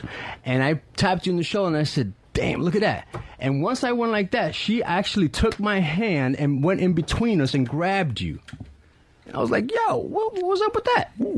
There's a love triangle here. Something going on. Eh? No. Yeah. Where she was mad that you were pointing out That you pointed out the stripper. Yeah. Okay. Where was Pat this whole time? Look at Than. Pushes the mic away. I can't. Sorry. I was just wondering. Hey, look, we're like a family here. We really are. We're all very involved in each other's lives. We spend hours a day together. We overlap sometimes, and we get to know each other's personally embarrassing stuff. Yes. We all have it. Believe me. You're not the only one that's had weird issues with it. Are we gonna have my girlfriend hates it. I come in and I blast her on the air constantly. Are we gonna have a plank off to the death or what? Sure, we can do that. Poe's really angry right now. Yes, he is. No, I'm not angry. Yes, he is. Poe, you are. Poe, what do you need to do to calm Do you feel down? betrayed at all, Poe, right now? No. Guys, when I first started, I was a little hard. I was a little, rough in regards to this show. I didn't understand it. Now I understand it. It's about a couple of guys getting together and having fun. And sometimes, when you have your own month, well... Damn. It's only the 5th, right? Oh, that's hilarious. He's ready to commit murder on November 5th. It's about the same February. We only have fucking 23 more to go. All right, we're gonna send this out to Poe and Mars.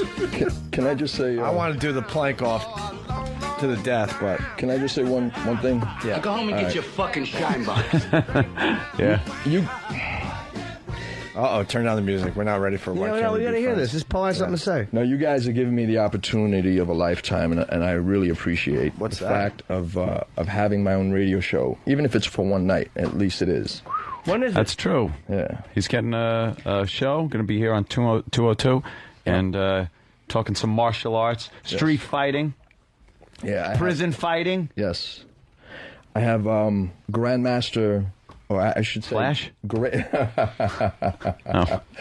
Grandmaster Aaron Banks. Everyone in the world knows who he is. Everyone in the world. I don't know who he is. I don't know. Marcelino, do you know who he is? Yes, I do know who Aaron Banks is. I did study under him for a little bit. Under him. You have Grandmaster Lentius, Richard Lentius. When is Mars going to be a sensei? Yeah, why does he have to be the student? Why does he always have to be the student, man? My young Padawan. I want to train under Mars. Is that how it happens? And then you're a sensei? No, man, I'm always a student. Trust me. Opie wants to be like little Anakin. Wait, how do you become a sensei? That sounds cooler than a student. You obtain, I guess, black belt and a few degrees in the black belt, and then what happens? You got to ask a sensei. It takes time, and this is one of the things that we're going to discuss in the arena, because there are people that have black belts in 5 months. Really? That was me. Yeah. Jimmy gave it back, though. He was bored. Yeah. He I was mastered more the art. I moved on. Yeah, back to swim walking. So what People belt are you? think I'm a grandmaster, but they get confused with the word wizard. Yeah. It's That's right. He must be grand. yes. I don't know what happened here, but are you guys okay? Oh, Paul, we're fine? Yeah. Yeah. You guys want to hug? Hug it out? No, we're good with that. No hugging. What do you do in the community? Do you punch each other real hard in the face? How does this work? Excuse me, what community? Like the karate. Oh, martial arts. Kirite. I thought he was going to say the Latino community or some shit like that. No, he didn't say that. No, I thought he was. Well, that. Are you both Latino, right? Yes. Boricua. Hide the knives. That's why they're both hotheads.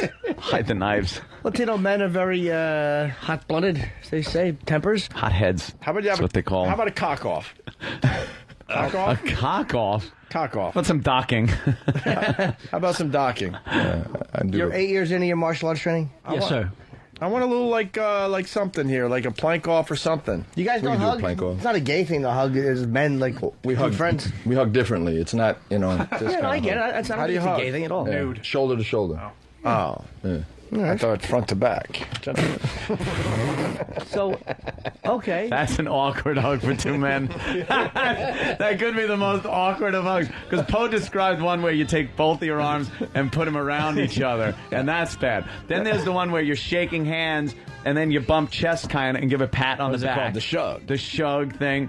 And I couldn't think of it. Like, I'm trying to think, all right, that's obviously two around each other is pretty gay, but the front to back man hug could possibly be. How about you guys do a front to back man? Front to back man hug? It depends on how you do it, though. Oh, yeah? Yeah? Like, if you hug somebody from the back, right? Yeah. Like, if like, say I hug a guy from the back, and, like, I loop my arms under his arms are straight, and I loop mine under, and I hold his shoulders, and I hug him from the back. Yeah. Is that fucked up? That is really fucked up, yes. And can I just buy my own, like, black belt? I could, right? Now you can, And I just wear it? if you want. That would prevent a lot of fights. No.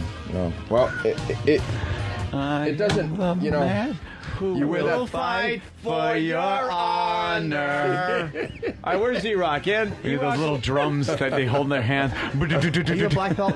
No, sir. No. What belt are you? Right now in the judo jiu-jitsu system, I'm blue belt. How far from black are you? Oh, very far.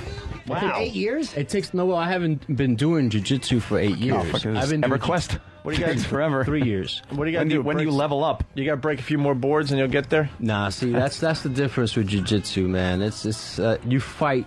Yeah. Like, what do you got in jiu-jitsu there, Paul? Well, I was given a black belt, but again, there's sport and there's combat. Right. There's a difference between the two, and that's what we're going to discuss on the arena. Do you think that you're a jiu-jitsu black belt? arena. I don't know. I mean, you said I was given a black belt. Does that mean, like, I'm good at it? Like, It's as an a honorary combat degree or something? Yeah, like, I honestly don't know what you meant. You're a real judo black belt, a jiu-jitsu black belt. No, jiu-jitsu, yes. okay, look, like with all due respect, right? It's unfair to put Poe in a situation where you give him, 30 seconds and he's got to submit somebody. Right. Okay, it's unfair to Poe because Poe does. I just wanted to ask, is it true you obtained the rank of sensei on Dagobah training under the Grand Sensei Poda? That's where it happens. I started training in 1967. How old are you, 80? Wow, couldn't I have picked a funnier age? I really am a fucking... Jericho should have just fucking punched me in my no-talented throat. How old are you, 230? Caroline's Friday. Ugh. Where's E-Rock? I want him to demonstrate the hug. Oh. I got to piss badly. Back to back man hug. The front to back. Can I hug you? Front to back man hug. Can you do the front to back man hug? Can I hug you? This is not to be a faggot, boy. I'm not gay, dude. I'll come. I'll hug you. Come here. Turn around, kid. So I'm standing behind Eric, right? Like a man. Yeah. Big shoulders. I'm behind E-Rock, and his hands are down, a little stiff, and a front to back hug is when I stand behind him, and I loop my arms up under, like my forearms are touching his breasts. There you go. But and I grab his shoulders like that, and I go like this. E-Rock is so disgusted. And you give him like a snuggle hug. He leaned his head on E-Rock's back shoulder. All right, yeah. Mars, Master Poe, what do you say? About what? That? Yeah. About hugging like that? Yeah. Fuck no. No. No. But as I was saying, and we all know this, and respect to Poe. What, that the show's boring? No, it's unfair. It's unfair to give him 30 seconds for him to submit, like, people that come in, especially people that are, like, good in wrestling. Because Poe's, listen, man, I'll walk with you anywhere, okay? This guy is lethal. Okay? You're saying that for submission, it's hard to ask him to submit, but if it came down to a street fight where somebody had to have their fucking eyes ripped out. Exactly. Yeah. Exactly. Poe is the man to be with. But it's unfair to ask him to do something that's very sport-orientated, like submitting a guy. Because he's a biter. Exactly. Okay. He'll put his finger in your ass and pull type of stuff, Would you do that, Poe, if you had to? I've never done that one before. Yeah, you probably could have picked a better example than that homoerotic thing. He'll put his finger and he'll gently tease your asshole until you come and fall asleep. That was very passive-aggressive of Mars. He'll lick your ball bag until you come and you can't fight anymore. He'll rub your prostate until you're satisfied. I gotta piss, so I'm gonna run to the bathroom. I can't hold it. All right. You guys. Okay, it's Povember, man. Right? Oh, shit. What now? Happy Povember. Somehow. Can someone get me a Gatorade bottle? This is going to be a long... Someone asked. You all right? Send me a note. I need water. Give me a Gatorade bottle. Oh, how do I put this in? Just whatever it is. You told me. Oh, wait, Sam, the troublemaker. Wait, what, Sam, what do you got? What do you got? Mars recently had complaints about maybe the time a certain staff member was using to prep for their upcoming show and the resources they were using, and he thought that they weren't properly allocated, especially at those specific times. This is all Mars. It's not me. Very diplomatic. But Mars is just, I just wanted to make sure. Wait, what's up, Mars? Is this about Master Poe's Saturday night show? Yes, it is. Why are you drinking water? What's wrong? What's up? Why are you turning red? Poe, I love you, man. Oh my God, he's doing the E-Rock. Wait, so this Saturday's post show? The 17th. Okay. Yeah, he's been prepping for the last 3 weeks. So what was the issue? I'm not sure what the issue You was. can learn something from Poe. Yeah, exactly. You know something, guys? Big bat today. I have been watching you guys for the last 3 years, and I hope I learned just a little bit of radio. no. You're prepping. That's obvious you haven't. Or you just show up and wing it and hope the clips are ready. All right. So what were you saying, Mars? Yeah, he's been prepping for 3 weeks. Gold. And what do you mean by prepping? Doing his interviews, making phone calls, getting talent ready, things of the sort. Things like that, and it's just not done after duty. What do you mean not done after? Oh boy, what's that mean? That broke some kind of seance. But What does that mean? Seance. Oh boy, What's you that broke mean? some kind of code. I did. Yeah, the man code, but that's all right. Yeah. What do you mean? He's prepping for his Saturday night show during work hours, when he should be protecting us. Okay, but if we're just and filling out hanging paperwork, out, that's. How much water do you think we need? We're not swimming. And all the swim walking got the guy thinking you might need water in here, Jimmy. And the resources we were talking about called interns. Okay, wait a second. Wait, what does Sam know? Okay. Sam knows something. Sam, pause in defense too. I'm not. This is just all stuff Mars is telling me, so I don't know what's happening. But you're a dirtbag. This is Mars. Me and Mars talk because we're friends too. And not anymore. Say it straight, Sam. Go ahead. Mars was just gonna telling give me that like, finger ass move soon. He was saying he didn't know why. He looked around for an intern, and they were all trying to get sound drops from martial arts movies.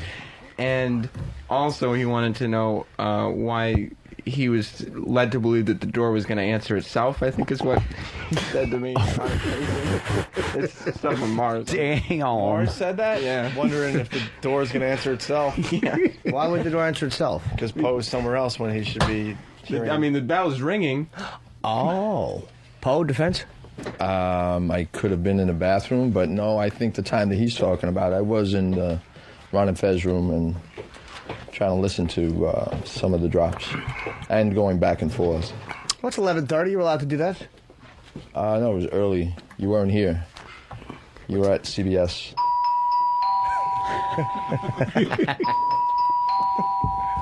I suppose you better let him in. There's some top secret shit going on. This is a great month. Oh, good. Thank you. Oh, my God. Good evening. Tony left his email open. What is this now? There's paperwork coming in? Tony left his email open. This was sent to him. Let me see. From Master Poe to Tony. Tony works for whose show? He's the really large intern that's been around forever. Oh, yeah, Tony. But why does it say Craig? Where? What am I reading? Well, that's an email that was sent to Tony. Right. And then somebody found Tony's email open and then forwarded it to fan Travis It's like fucking spies around this fucking place. So it says, Craig, I'm interested in getting the following sound bites for my show next month. That's right. See there. You got to do. We got to know who you're talking about, so you got to do the voice. Wow, you're well prepared. You want to produce a radio show? Really? I'm trying my best. All right. Well, these are the clips you need. Muhammad Ali float like a butterfly and all his chants before and after a fight. That's a lot of work right there. Yeah, that'd take a while. How many times did Ali fight? Yeah. Poe, I don't think, realized and we're just on the first thing. That's probably 5 good hours of work. Easily. That's item 1. Yeah. Well, now I know that. And that's why we did the introduction. I finally got the sound drops that I needed. And Drew Boogie and I, we have an introduction. We finally finished it. Drew's part of your show? Well, he's the one that did my introduction. The intro? Yes. Love to hear that. Danny has it. We have. Oh, man. Do we have Poe's intro for a show on Saturday? Poe's intro? In a couple Saturdays? Somebody's got to burn it real quick. Oh, all right, we'll get that. So Muhammad Ali flow like a butterfly and all his chants before and after a fight. What's your favorite Muhammad Ali chant? My favorite is float like a butterfly, sting like a bee. There's no one prettier than me. That's my favorite. Why is that Ali was the your favorite? greatest. Because he was the greatest of all times. Pins and needles, needles and pins. A happy man is a man who grins. Nice smile. But again, by having all that, I knew it was too much. I'm sorry. That's right. Jimmy, this is the stuff Poe's requesting for a Saturday night show. Yeah, not enough clips. Wow. Yes, you know that 15-minute hunk in The Exorcist. We'll take turns, gentlemen. So the first one's Muhammad Ali, float like a butterfly, and all the chants before and after a fight. He wants every single one of them for his Saturday show.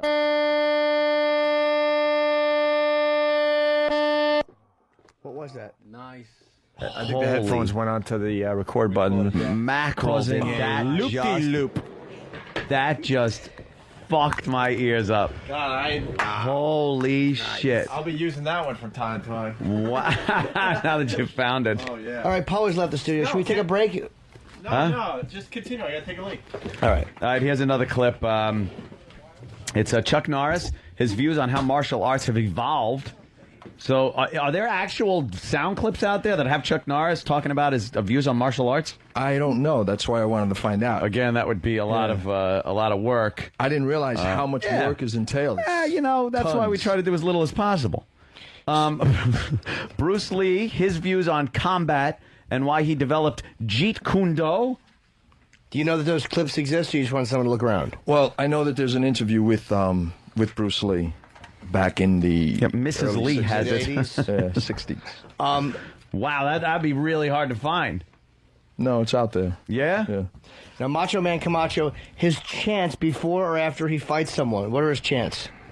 I don't know. I know that he used to talk a lot of garbage, before a fight. So you want some trash talk from Macho Camacho, some trash talk from Tyson? Like he would come out and, say some shit. Okay, then we're looking at 300.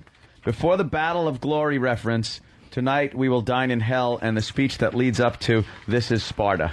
So you wanted that clip. Where would you? Where in the show do you think you might pop that in? Well, Just trying to get a little the feel intro for is completed, and if you listen to the intro, you'll see exactly what happened. I listened to Danny because Danny told me I'm doing too much work on it. I was even going home and working at home. Oh, that's crazy. I didn't realize how much work is involved, and my hat's off to these guys. Yeah. They do a lot of work. This is not easy. How long is your show going to be? Just 1 hour. So wait, for a 1 hour show, you have guests and 4 hours worth of clips. Well, no, the reason why I wanted to hear these clips because I wanted to get a feel for the clips. The reason the show itself is on survival. So if you take the sport aspect and the street aspect and you figure out what's what works and what doesn't work, what's real, what's not real, I wanted to listen to the chants out there from these masters and grandmasters and famous fighters, just to get a feel and see what kind of intro I'll have. I'm looking at the end the sound bit with the scene from Braveheart, and then it's quoted, "Not every man dies, but not every man lives." I think that might be a misquote. No, he says that. I think it's every man dies, but not every man truly lives. Like, yeah, I think that's it. Like, you could just live your life and fucking, you might as well be dead kind of a thing. But I don't think it's not every man dies. Did we go over what the YouTube videos are? No, I would guess it's just more, what is it? There's 300 clips. 300? Oh, okay. Yeah. We're also looking at mixed with the scene from 300. It is an honor to die by your side. And his reply is, "It was an honor to live by yours." Okay. Download the scene in Troy before the Spartans crash through the door, and he yells to his soldiers, "It's been an honor to battle." A lot of honor going on your show. Yes. A lot of honor. And again, where would these clips be played? Like, where would you... I've never done this before, so I didn't just to know. have them available? I just want to listen to it and just get a feel, because I have no idea what these guys do. I've watched them and listened to their clips, but I really don't know what they do. It's just mean, Jim. Oh. What do you want? It was a timing joke. I know. So- I'm just kidding. It was a fucking vaudeville thing. I like this. I like this. It has a lot of passion to it. The movie Alamo. Before the last battle scene, they may have said something to prepare them for battle. Is what you want. What fucking vagaries? Poe just wants you guys to go out and possibly grab shit. There might be a line about honor in The Godfather. Watch it. Jesus, Poe. Anybody watch Family Guy? I want you to watch every Chuck Norris interview. See if he says anything on bunt cake. Well, He's got these vagaries. He's throwing these vagaries. I didn't know what I was doing, so I took these drops and I cut them as much. Why do you smile? Wow. Arcadian, I've fought countless times, yet I've never met an adversary who could offer me what we Spartans call a beautiful death. I can only hope, with all the world's warriors gathered against us, there might be one down there who's up to the task. Do not forget today's lesson. Respect and honor. Respect us. We do what we were trained to do, what we were bred to do, what we were born to do. No prisoners, no mercy. This is where we hold them! I want to see this movie. This is where we fight! This The trailer? is where they die! Remember this day, man. For it will be yours for all time. Never surrender. Never retreat. Let each among them search his own soul. Prepare for glory! Glory! Glory! Damn, you better come in with some shit after that. True Boogie put that together for you? Well, yeah, I gave him the drops and I cut everything and I told him exactly how I wanted it. What was that from, that movie? 300. 300. Well, they don't 300 is a good Yeah, fucking yeah, but movie. what they talk so intense? Cause they're Spartans, you Doesn't dummy. anybody go, look, I'd like a snack. No one was ever hungry. Prepare for glory. Can I have a snack first? They'd eat the meat and drink the blood of their vanquished. How about if somebody says, where's the lavatory? Why do they yell at each other? We got this guy now. Yeah, those were my drops I pulled. Cool, From 300. About 2 weeks ago, Poe asked me, he gave me a DVD and he gave me a sheet of some clips that he wanted pulled from 300, so I was running back and forth between the Run and Fez office and what time? I don't know, probably. I would think during the XM portion of the show, I was doing it. I was doing feedback. Oh no! Wait a minute. 300 drops. So you were doing 300 drops while the Opie and Anthony show was on the air on XM? Correct, yeah. Every time wait a second, every time I went to you, I said, are you doing anything? I waited for someone to say, no, they're not. And when they told me that, I said, is it possible that you could do this for me? And I even requested it from Danny, and Danny said, yeah, no problem. You know, you can have one intern as long as they're not busy. Okay. Right? And Poe, by the way, Sean from North Carolina, very good observation. Sean, go ahead. Yeah, Poe said to grab a clip from the Alamo that he probably give him a pep talk. He does know all those motherfuckers died, right?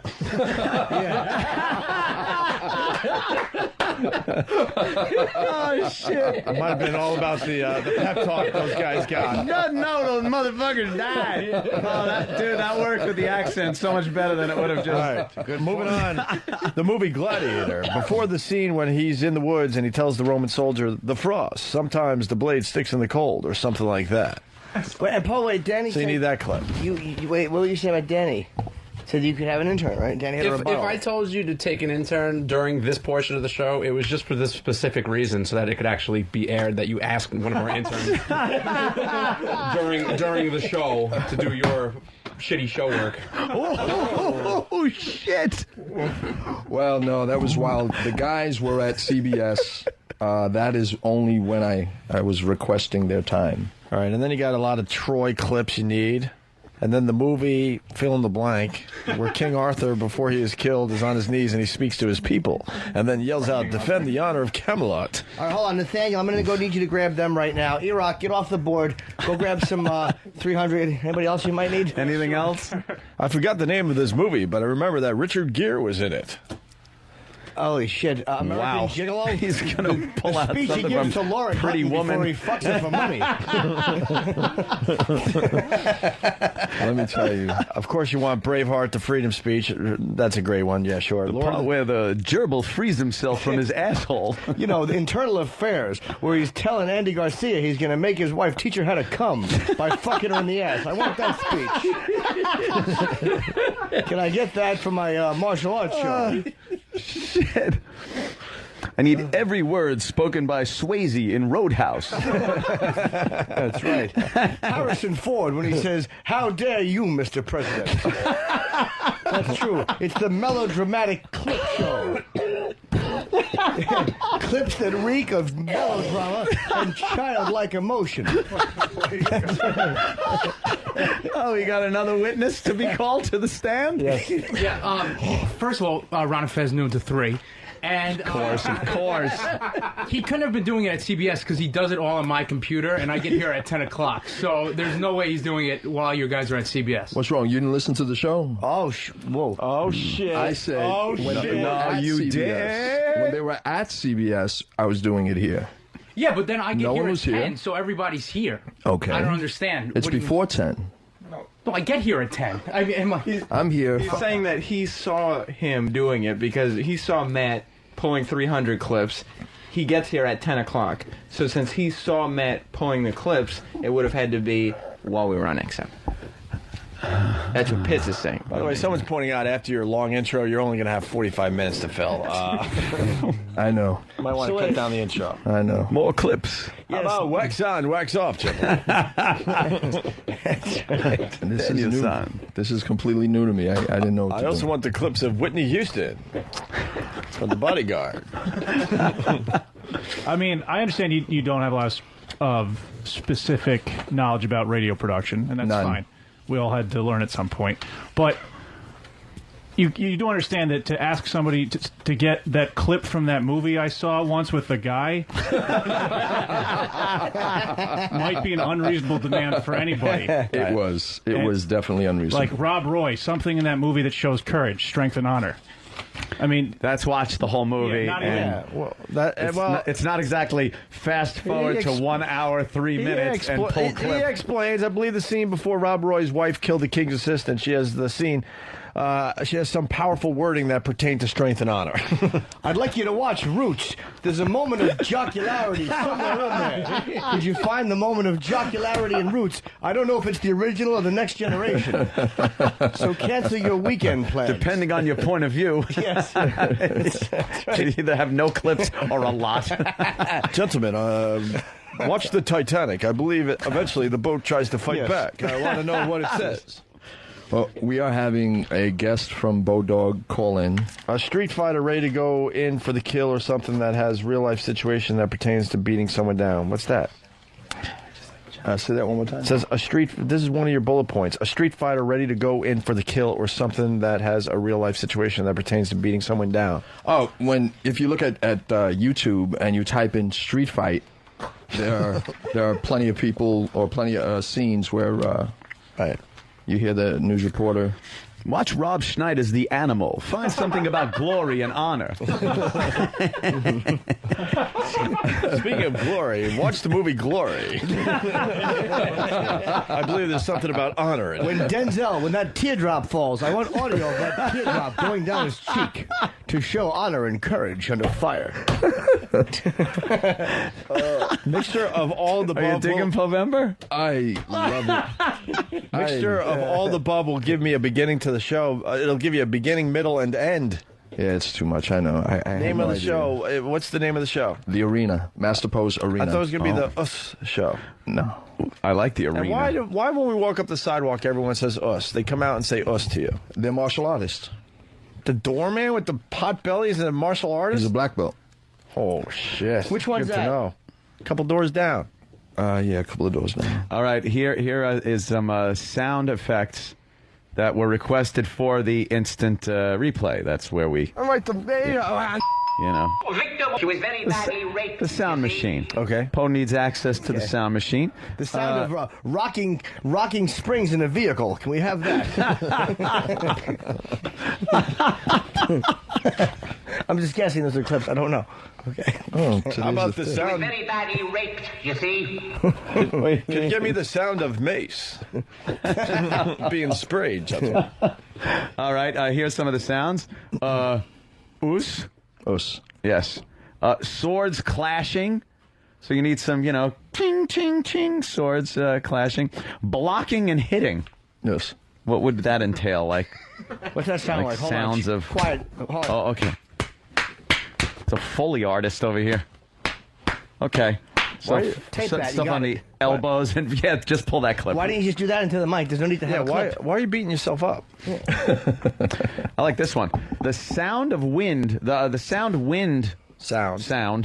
The sound wind sound. The sound wind makes when it passes through my ears. From a weapon being wielded. So it's that. Yeah. King. Well, without You'll the just be king. playing this thing like crazy. No, I do that with the stick. And is that Ki? What is that called? Kai is. I got the sound of the audience that will be listening to the Master Poe show. Oh, good. Oh no. That's implying that there's no one listening. Oh, Opie, you're implying that after that huge intro, everything else would be so boring that you could hear crickets chirping in the background. Well, he does have a pretty good lead-in. Yeah, what's that? Post show will come on directly following Big Kev's Geek Stuff. All right. Wow. Why don't you beat up Kev's show? That'd be kind of cool. They could talk about geeky things, and then you could come in and whip them. Ow, leave him alone. Where's Eric? God, I love this kid. Where's E-Rock?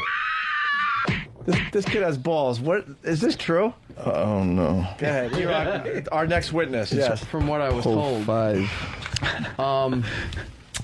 Poe has been doing some pre-interviews for his upcoming show. All right, nothing wrong with that. Very helpful. Yep. The guy's industrious. I haven't heard all of it, but he asked me to help him transfer some stuff that he recorded here. He was here one night. You got recordings of him interviewing potential guests? Yeah, but we wanted to save it to let him debut it on his show. Oh, this is audio you're going to use on the show. Okay. Yes. Yeah, that's fair enough. We don't want to take any audio from the show. So I'm asking him, what's this audio about? Did you tell me that you had ex-cons up here to do an interview in the assembly studio? Yes. Let me just point out, the assembly studio is a closet with one microphone. So while he's doing his interview, you hear they have the old rubber handles, so you hear the mic being swung around, and he's trying to conduct people to talk into the microphone, and then you have to pull it back to himself. Where did you learn to fight once you were in jail? Well, it was pretty rough. You kind of got to learn when you're in there. So, will you be? Did you become proficient in your fighting skills?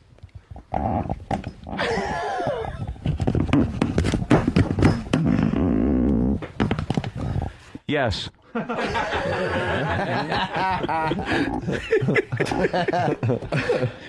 Wow. Yeah, these guys are pretty tough. You have one guy that was in prison for 20 years. He must have loved being in that room. I'm surprised he didn't lose his mind. Doing that drugs. Oh, I thought for doing that finger in the asshole move. The shocker. He did it while babysitting. So now you 20 years for drugs. He's a martial artist. I don't consider him to be a martial artist. He's a fighter, and he's a fighter for an art called 52 blocks. This is something that I was introduced when I was 15 years old, when I was a young boy. What's 52 blocks? 52 blocks is an art that was developed in prison, and it consists of elbows, headbutts, and it's quite dangerous. Are those guys good fighters? Yes, very Making good. Rorschach tests on people's ass cheeks. That's another art. A young guy that I grew up with, his name was Joaquim, and unfortunately he was into gangs and always getting into trouble. I couldn't persuade him to go to the martial arts and try to be disciplined and not do the wrong thing. So he was always getting into trouble and going in and out of jail. But when he would come out, we would spar and we would go over the techniques. And it was quite different than martial arts. It's very, very effective. There's a lot of elbows and knees to the face and snapping of necks and pretty interesting. So they talk about prison fighting. Yes, it's prison fighting. So any weapons, shanks, and things like that? Yes, he mentioned. Well, I don't want to say over the air because this is part of the. Oh yeah. Let's just say that he was attacked. Why have people actually hear your stuff? Yeah, Paul, that's actually the point. You can entice people with it. Entice? And they'll yeah, you can Entice me. get people to listen to your show. This guy was attacked by 3 guys in a prison. Boring. One guy came in and wanted to end his life. He came in with a knife and was going to kill him. And then after that was taken care of, there was 2 other guys waiting outside the cell, and he had to take care of those 2 as well. Is he still living, this guy? Yes. Is he still in jail? No, he's out. He's coming here. The black guy? Yes. This sucks. All right. Well, what's the last thing on the list? Some kind of what is it? Tiki barber? What? No. Oh, no. What? Ki. Ki? That's how you pronounce that. Is that like a war cry? That's when you see the karate, your typical view of you go karate, hya. so it goes, ha. Yeah. Hya. What are some of the key eyes? Ha. What's your ki? Everybody has their own. There you go. Whoa. What is it? That would scare me. Sam's just laughing. What the fuck are you laughing at? Sam, why are you laughing at him? You are gonna. That's the last thing you're gonna hear before you're actually snapped in 2. I'm just saying, he's sitting there like before he knocks the last bit of black out of you. Jesus, what, a fucking feather duster? He's getting angry at the mic and just yell. It just. All right, yeah, get angry at the mic and give it again. That's a good sound clip. Well, I'm not getting angry at the mic. You see, if I get up and I do that by your ear, you would feel it all throughout your body. Yeah, because it's a way of frightening your opponent. Yeah, but he's laughing at your ki. Oh, damn it. That's probably the opposite of what you want to happen. All right, go ahead, Sam. Get on mic. All right, Poe, do your thing now. Do your ki. I bet you I can make you blink. Whoa! Oh, shit. What a fucking sarcastic dickbag. All right, Sam. All right, here we go. Poe is literally 6 inches from Sam. Now remember, the element of surprise is what wins all. So whenever you're in a street situation and you're able to get to your opponent... Wait, what is that again? Because we're filming this. I want to see... we definitely want to get footage of Sam shitting his pants, so start over. Well, Sam's all right. The element of surprise wins all. And when you're not ready... Sam didn't move. For the record, Sam didn't even blink. Wow. Well, Sam also knows that Poe's not going to really hit him. That's true too. He knows it's not like a fight And can I thing. tell you how Poe blew it? Because you said the element of surprise, which let him know to be ready when he wasn't supposed to be ready. You probably should have said something else, like the difference between. You should have started off differently. By the way, it's coming in a few times here. Yes, we have a new stinger after the line of the day. Oh, yeah. Jimmy, what would yours be? Hey! I don't think that would be very It would effective. so. Yeah. Hey! Hey! Why you? All right, that was very interesting stuff. So the show's going to be in less than 2 weeks, Pope. Mars, what's yours? Yes. By the way? Sorry to interrupt you. What's your KI? Oh, I don't have one. Why? Why? Did you have one? I don't know. It just comes out naturally if I have to do it. I mean, I don't know. Should you have one? No, I don't have one. Poe, should he have one? That's entirely up to him. There's war screams, there's key eyes. What's a war scream? Oh, if you're running across the room and you have a sword in your hand, you're ready to. All right, yeah, get over there. Do it. Give What us would your you war yell? scream, please. Get him a cordless, yeah. No. I want to hear it coming at you. Oh. So you got to have it in the distance. I need a weapon. All right, here's your weapon. You're coming at us. Yeah, here, take the mic stand. This is the sound. Now, you've practiced these sounds in front of a mirror? You probably practiced any of them close to making the cut and then you said no to? No, when you're fighting. All right, Poe, get across the studio. This is going to be too heavy. This isn't going to work. Here, attack with this banana. A banana. All right, make believe it's your sword. I have a stick inside of it. All right, get your stick. Thank you. All right, he needs a stick. Hey, can I have my banana back? All right, he's got a stick. All right. So, Poe, just yell from across the room. This is the noise you would make as you're running across the room with your weapon to kill somebody. But you didn't run. Shouldn't you be running and doing that at the same time? All right, let's try it again. No, because I want to hear it coming at me. All right, on 3. Back up a little bit. Right to the console. All right.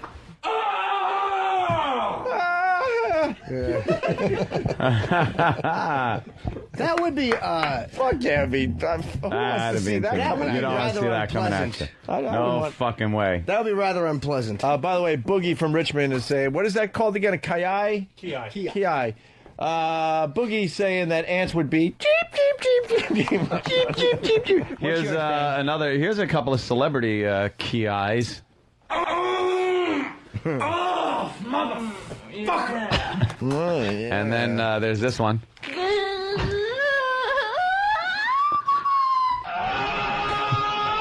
Look out.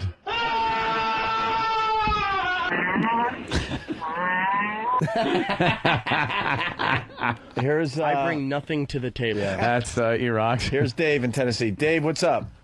Hey, guys. So if I want to come watch the show, I have to fill out 72 pages of paperwork, but he can fill the studio with convicted felons?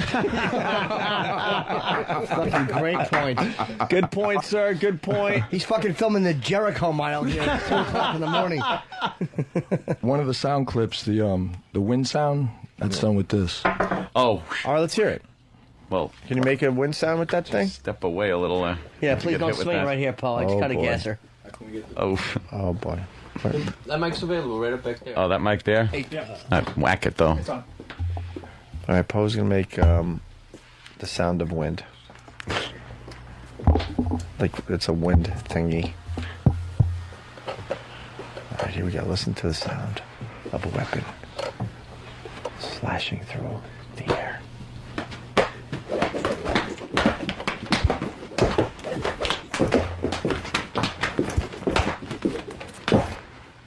Fucking Star Wars kid. Yeah, that was fucking... That? Hey, should we do That'll Star like fuck you up. Should we do Star Wars Poe? Star Wars Poe. I think we need to do Star Wars Poe. Could you do that again? Yeah. Wait, he doesn't need a weapon though, right? That would fuck it up? No, the weapon's good. Yeah, you need something in your hand. Oh, I hope Sam stands a little too close to the camera. All right, get the lights right. We're going to do Star Sam Wars just Poe. laughs at him. Yeah, turn those lights up. Get it as bright as And you then can what over we're going to there. do, throw this on the... We got to get it lit nice. And then our listeners will make Star Wars Poe for And you. then throw it up there, grab the clip, and make Star Wars Poe. Wait, we need better lighting. Wait, the best lighting right now Yeah. is on the stripper pole. Yeah, get on the strip. Oh, no. It really is. Well, yeah, but we need a dull background. We can't have the fans in the background. Yeah. Oh, we do. Look at... Okay, right here. Oh. What do you do there? I don't know. There you go. Oh, look at Mars and Poe working together again. I like that, like a team. It's so nice. Like a team. Team hate each other. That's right. This is the last thing we're doing. We're doing Star Wars Poe, and then the listeners will make a few videos, and we'll laugh. And you our can't asses see off. this, but Poe is very, very efficient with that stick. Hey, is there a white Proficient, wall I'm sorry. out there? Why don't we just move the bleachers, have them do it out there? Do you need a white wall? Stop. How are we going to do this? Bueller.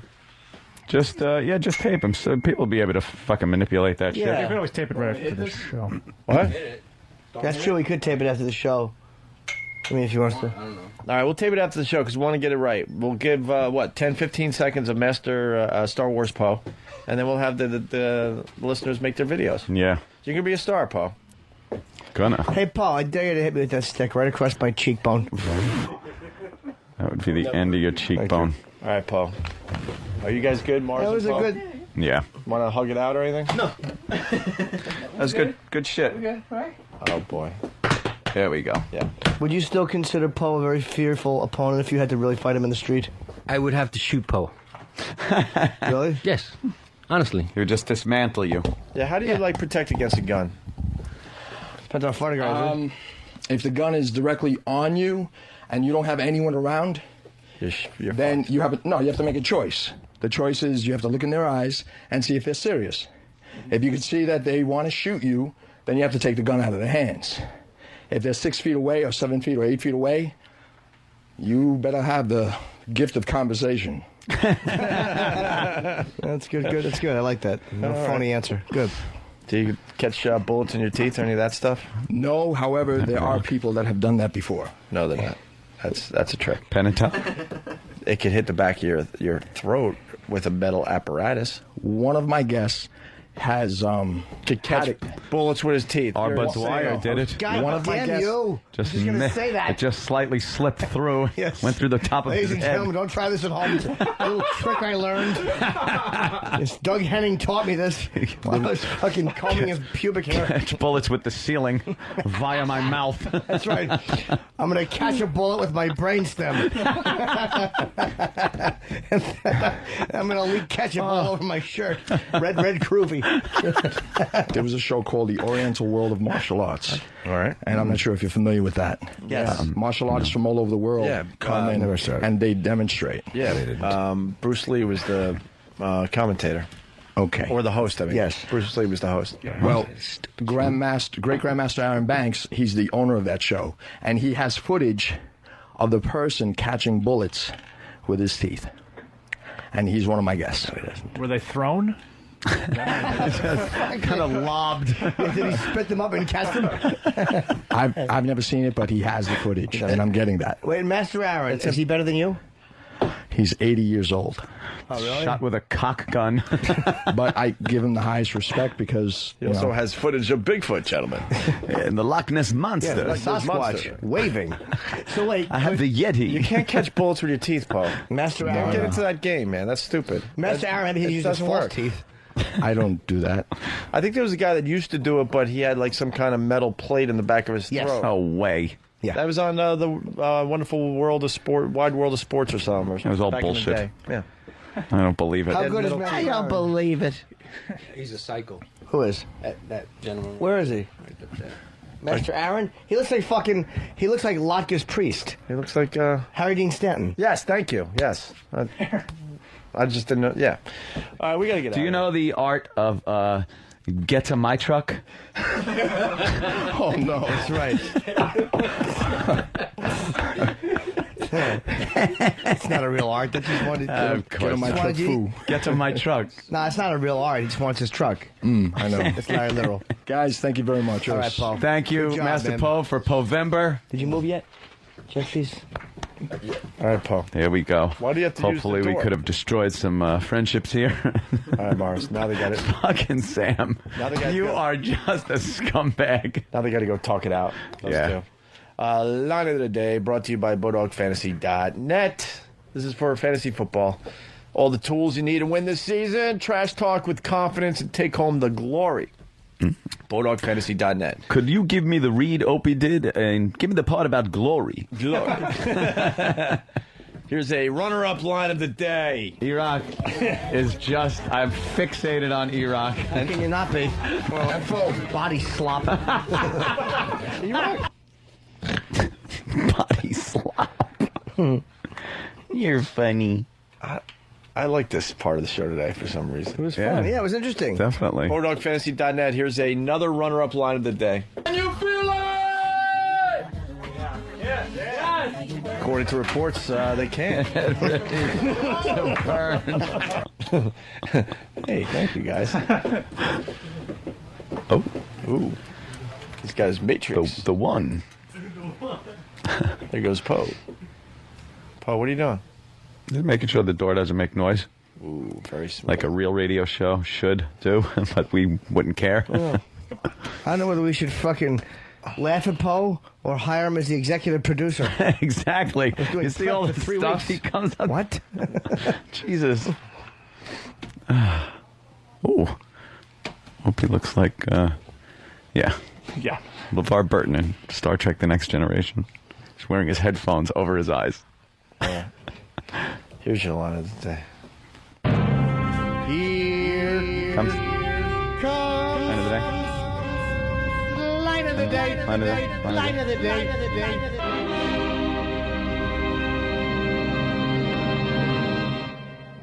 Really? Whole class goes to Z. That's right. Yeah, they certainly do. Right when he starts.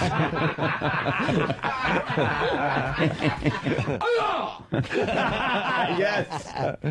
New ending. Love it. That was quick. All right, guys. Povember is a hit, I guess. It certainly is. Thanks to everybody on the bleachers out there. Oh, wow. Yes. I didn't know we had that many people. Thank you, crowd. We got to start miking them a little bit. A little background noise. Yeah. Especially when we're going like long form with the post shit. Okay. All right. Thanks, guys, though, for coming by today. We'll see you guys tomorrow. Bye. Why do you smile? Arcadian, I've fought countless times, yet I've never met an adversary who could offer me what we Spartans call a beautiful death. I can only hope, with all the world's warriors gathered against us, there might be one down there who's up to the task. Do not forget today's lesson. Respect and honor. Respect us. We do what we were trained to do, what we were bred to do, what we were born to do. No prisoners, no mercy. This is where we hold them. This is where we fight. This is where they die. Remember this day, man. For it will be yours for all time. Never surrender. Never retreat. Let each among them search his own soul. Prepare for glory, glory, glory,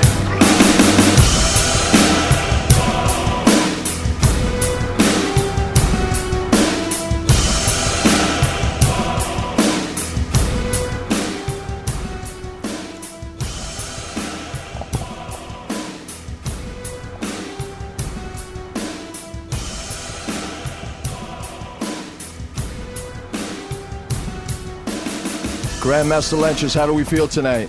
Hey, I'm great. We feel good? I feel good. Can I have an us? Us. Okay, welcome to XM Satellite Radio and welcome to the arena.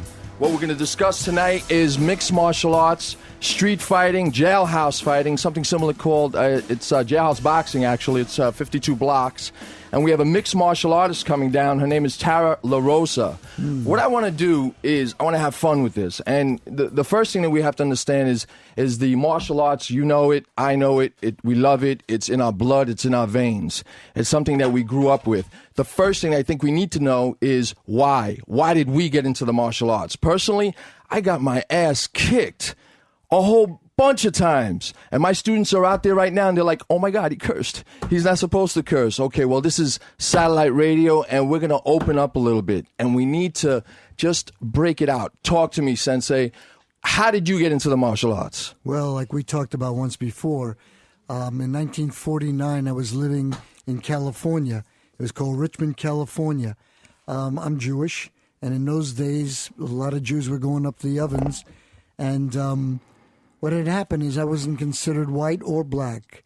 So I had to live in an all-black neighborhood called Easter Hill. Anybody in California know Easter Hill? Yay! Anyway, what happened was, going to school in the daytime, the white kids beat me up. Coming home at night, the black kids beat me up.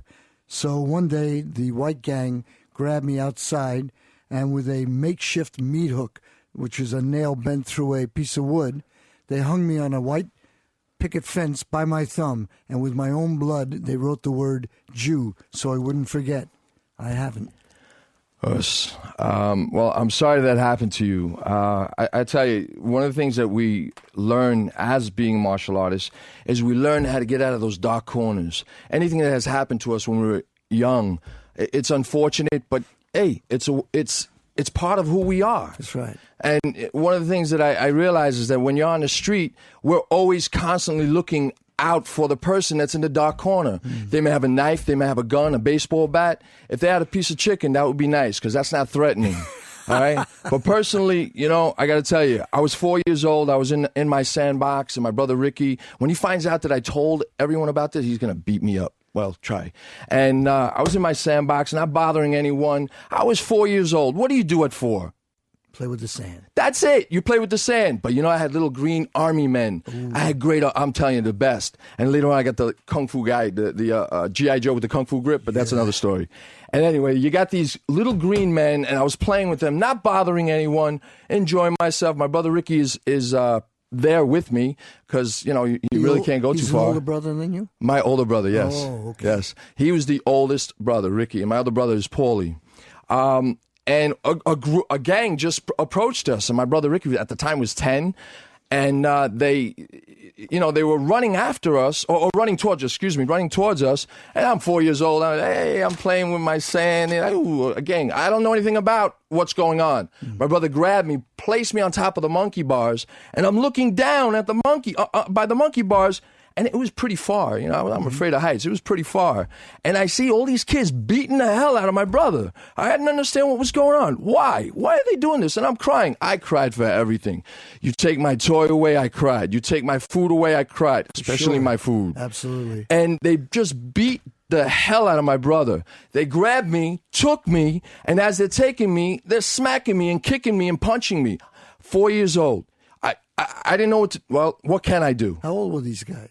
They were at least 11, 10, 11. Let's go find them. You want to? I don't know if we could do that nowadays. They're old. And then they take me, and there was a house right next door to the schoolyard. By the way, my mother doesn't know about this story. She does now. Oh, yeah, I guess. Well, no, she doesn't have XM. Okay. I can't curse in front of her. She smacks me. And they took me to this house, and they brought me down. I remember a long, dark hallway. Mm-hmm. They took me down to this house, and they brought me down this hallway in this room, and they sat me in a chair, and they tied me to the chair. They tied my ankles. They tied my wrists behind my back. They had to have gagged me. I was 4 years old. There's not too many things you can remember at 4, but they had to have gagged me. And the reason why, I told you, I cried. I cried every single chance I got. And that's why, you know, my dad used to take care of my brothers. If I cried, they got hit. It was a great technique. I cried, you know, if I wanted something, they would get hit. And it's all good. Did you cry when you were a baby? No. You didn't cry, huh? No. All right, well, I cried. It's okay that I cried, right? Yes. I don't cry anymore. And they tied me up and they hit me. They hit me. They were sophisticated enough to take me, and I think that would be considered kidnapping, but they weren't sophisticated enough to punch me in the face, which was good. They did punch me in the chest, they punched me in the stomach, they gave me Charlie horses, plenty of Charlie horses, and I'm crying my eyes out. 3 days ago, I called up my brother and I said, Paulie, do you remember such and such time that we had that little situation I was taken? He says, wow, you remember that? I said, yeah, they tied me up. He didn't even know that they tied me up because they told me that they were going to kill my family. Nice kids. That they were going to kill my family if I told anyone. Well, that's horrible. Yep. Telling a 4-year-old kid like, okay. So now they're beating the hell out of me. Paulie told me that I was there the entire day. They were looking for me. And they couldn't find me. So finally, this voice, sweet voice, was in the background, and I'm crying my eyes out and whatever else I was doing, and this lady walks in, and she starts screaming. I thought she was gonna hit me. I thought I was gonna get beat up by a woman now. Yeah. But I didn't. She, was crying. She called the guys over, and she started beating the shit out of them. Then she takes me, she unties me, unties my ankles, unties my wrists. And as soon as she did that, I just dove for her, and I just sunk my face right into her neck, and I was crying, and she was crying. And it was a very nice tear-jerking story. Yeah, I think it's too many tears are coming out tonight. Let me tell you something. My father, when I was a kid about that age, he put me on a kitchen table, and he held his arms out, and he says, jump. And I was afraid to. And he says, come on, I'm your father. You got to trust me. Jump. And I jumped, and he let me fall right on my face. And when I got up, he says, see, don't ever even trust your own father. Well, he was right, because he deserted us. But the thing about it is, he used to tell me that I should, if I ever get in a fight, it would be the best thing in the world for me, because then somebody would beat me up so bad, mess my face up so bad, I would look like Jack Palance. I'd be so ugly, I'd be good looking. How's that for a father, huh? So you're talking about fighting. But you see, that's the whole thing. The streets are different than the dojo. Yes. The streets are unpredictable, and people, you don't know what's going to happen. But in the dojo, everything is disciplined, and the exercise and the katas and the forms are all written out for you to follow. Us. And it's unforgiving. In the street, you can't say, okay, somebody attacks you in the street and someone's on the sideline. You guys got 5 minutes to fight. It's unheard of. Or you can't say to the guy in the street, hey, listen, you want to throw your right hand to my head so I can head block? That's the idea of this show, I think, that you have here. Us. The great thing about this show is if people are listening and they have questions about the art and they want to have a dialogue so that they can learn to improve themselves, this is the place to go. If they have fears, this is the place to be, because we may not have all the answers, and we'll be learning along with them. But whatever we can give them from our years of experience, nobody else is out there doing this. I agree, O-Sensei.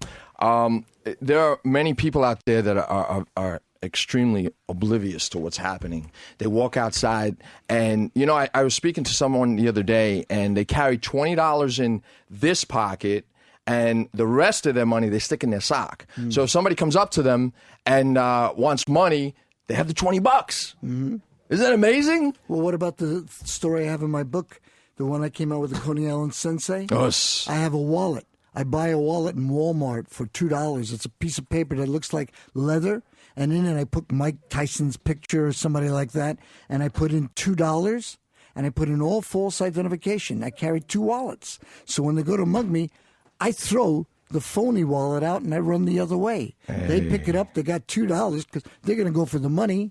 They don't know my name, my address, or my phone number, but they think I'm Mike Tyson. Oh, my God. There's so many tricks to the trade, and some of it requires, like my aunt when she lived in the Bronx. And the Bronx, obviously, you know how nice the area is, right? Yeah. The Bronx. And she had a water gun. But she called it the Puerto Rican water gun. And I was like, Titi, what is the Puerto Rican water gun? And she put ammonia in the water gun. Whoa. And she had 2 of them. I think that's pretty innovative. I don't know, how nice that is. I think you probably pop somebody's eyes out. But when you walk through a supermarket, a hardware store, anywhere you go, everything is a weapon. Everything. Us. And people don't understand that. They don't understand that if you're walking down the street and a gang is coming down the other way and you know they're coming after you, you're not going to be, Kung Fu Louie or somebody trying to knock them out. The best thing to do is pick up a garbage can or a brick, throw it through a supermarket window. Because if you yell help or fire, nobody's going to come. Throw a brick through a window, the manager and all the employees will run out in that street and they'll be gone. Us. Tell them what the word us means. Us, something? This is pretty funny. But before I say that, and all due respect, O-Sensei, we have in-house great Grandmaster Aaron Banks. Yes, that's my man. Yeah. Yeah. But, I got to tell you, great Grandmaster Aaron Banks, we really have to do something because every time I take you out, you never eat with me.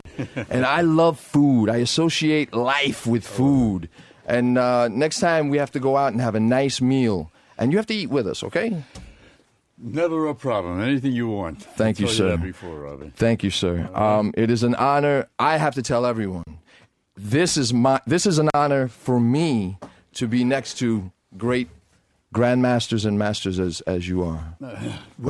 What you really have here is history. I mean, Aaron Banks is history. He's living history. Are we on now? Yeah, we're on right now. Oh, okay. And would you like to put the earphones on, sir? Oh, I didn't know that. Yeah, and pretend you're a pilot. Hello, this is George Kayada calling. That's a good friend of his. Well, by the way, before we go on, I want to say that on January 20th in Madison Square Garden, Aaron Banks is holding his Hall of Fame, and everybody's invited to come, and we want to see you fill up the place. Aaron Banks is a gentleman who discovered Chuck Norris. Yes. And at the last situation in Madison Square Garden, Aaron picked up the phone. Chuck was in his private plane with his brother Aaron, and he was there along with Richard Chun and Henry Cho and Rick Lenchis and everybody else.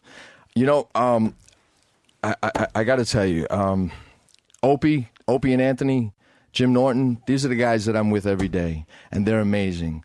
Martial artists, Sensei, if I attack you right now, what are you going to do? Throw the Coca-Cola bottle at you because I'm starving.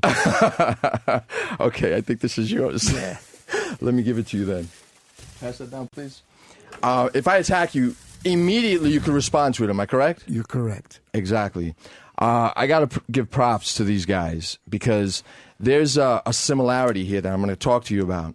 Comedians, when you attack them with a joke, and I'm not a comedian, I can never do what they do, but I give them the biggest us ever. Because when you attack them with a joke, they come right back at you. I mean, they hit you hard. And no matter what happens, you can come back again. They're going to hit you again. They're going to come back. And it's just like a ping pong, and they never stop. That's what makes a great comedian. Absolutely. Absolutely. So Yeah. I give props to every single comedian out there. And well, don't start Aaron because he'll start telling jokes tonight. No. Sir, you have jokes? No, Rick Lynch is the man with the jokes, really. No, well, the way I look at everything and the way I'm seeing everything right now, it looks like a joke, you know. The things that I see on television, especially the martial arts, and Jackie Chan is a joke as far as I'm concerned, and in fact, he's a clown. He's a total disgrace to the martial arts, and you know, if you want to talk about truth and all that and get away from, you know... Sir, can I ask you, I don't mean to interrupt you. Yeah. Don't hit me in the head, please. You know, if I interrupt you, you're not going to hit me, are you? Why should I hit you in the head for? Well, if I'm disrespectful, I don't want you to do a spinning hook kick and hit me in the temple. No, not in a sitting position the way I am right now. Okay? You're saying that Jackie Chan is a phony. Talk to me. Why? Why would you say that, sir? Because he never made a black belt. He's an acrobat. He's a stunt man, and he's just, to me, a disgrace to the martial arts. And I hope he hears this here, so he'll know exactly what somebody... See, people don't talk about, and this is the problem we have here.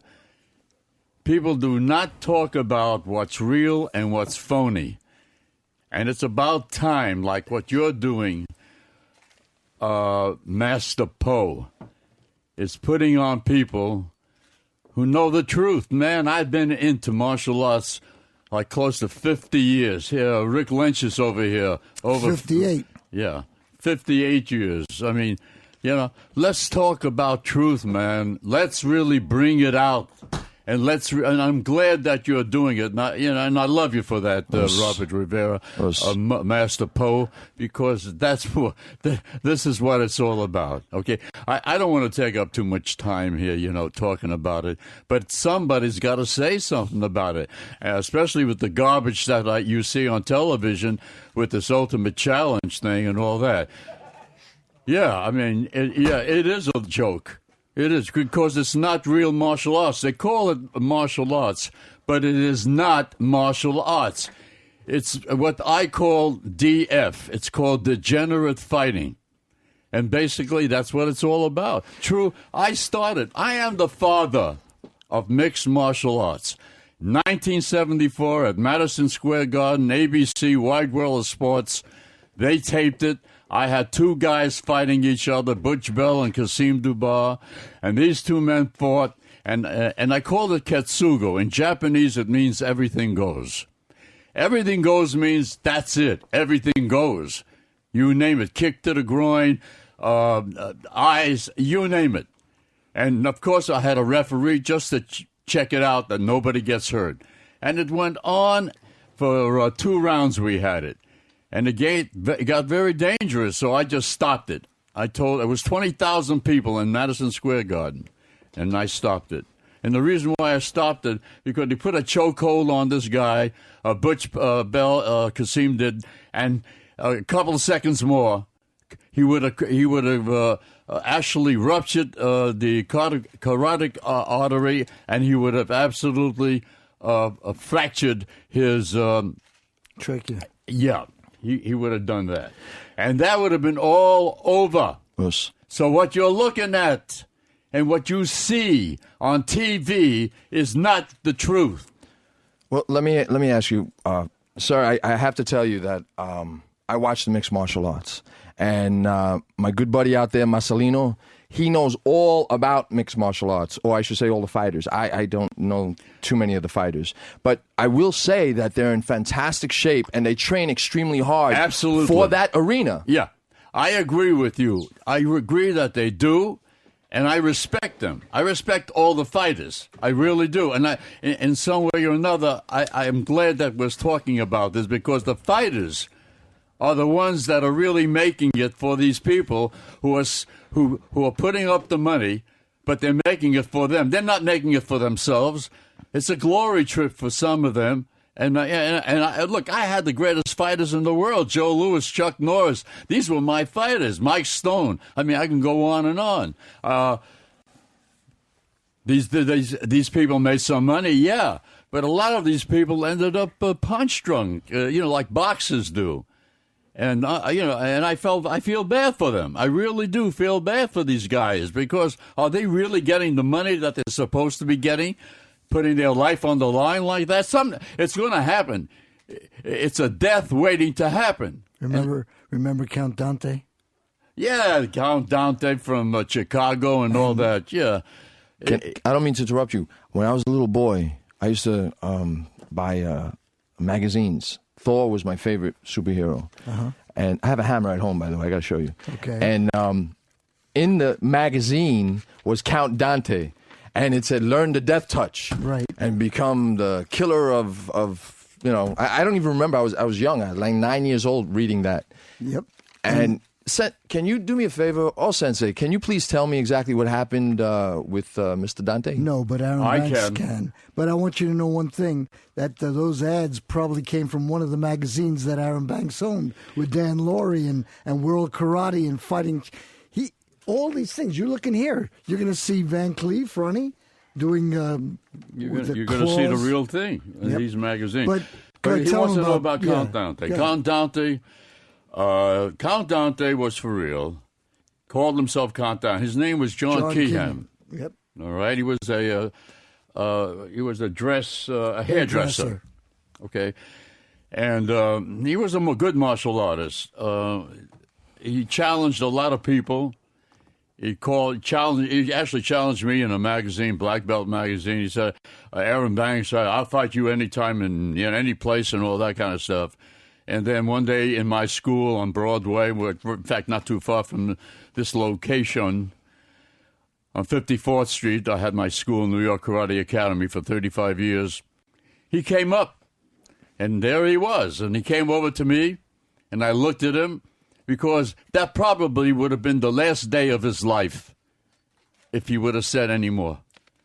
But he didn't. Here's what he did. He came right up to me, Count Dante, and he looked at me, and he said, you know something? If it wasn't for you, martial arts and this would not be recognized the way it is. You're the one that brought it out to the public. You're the one that popularized it. You're the one that... He gave me a lot of nice things to say, okay?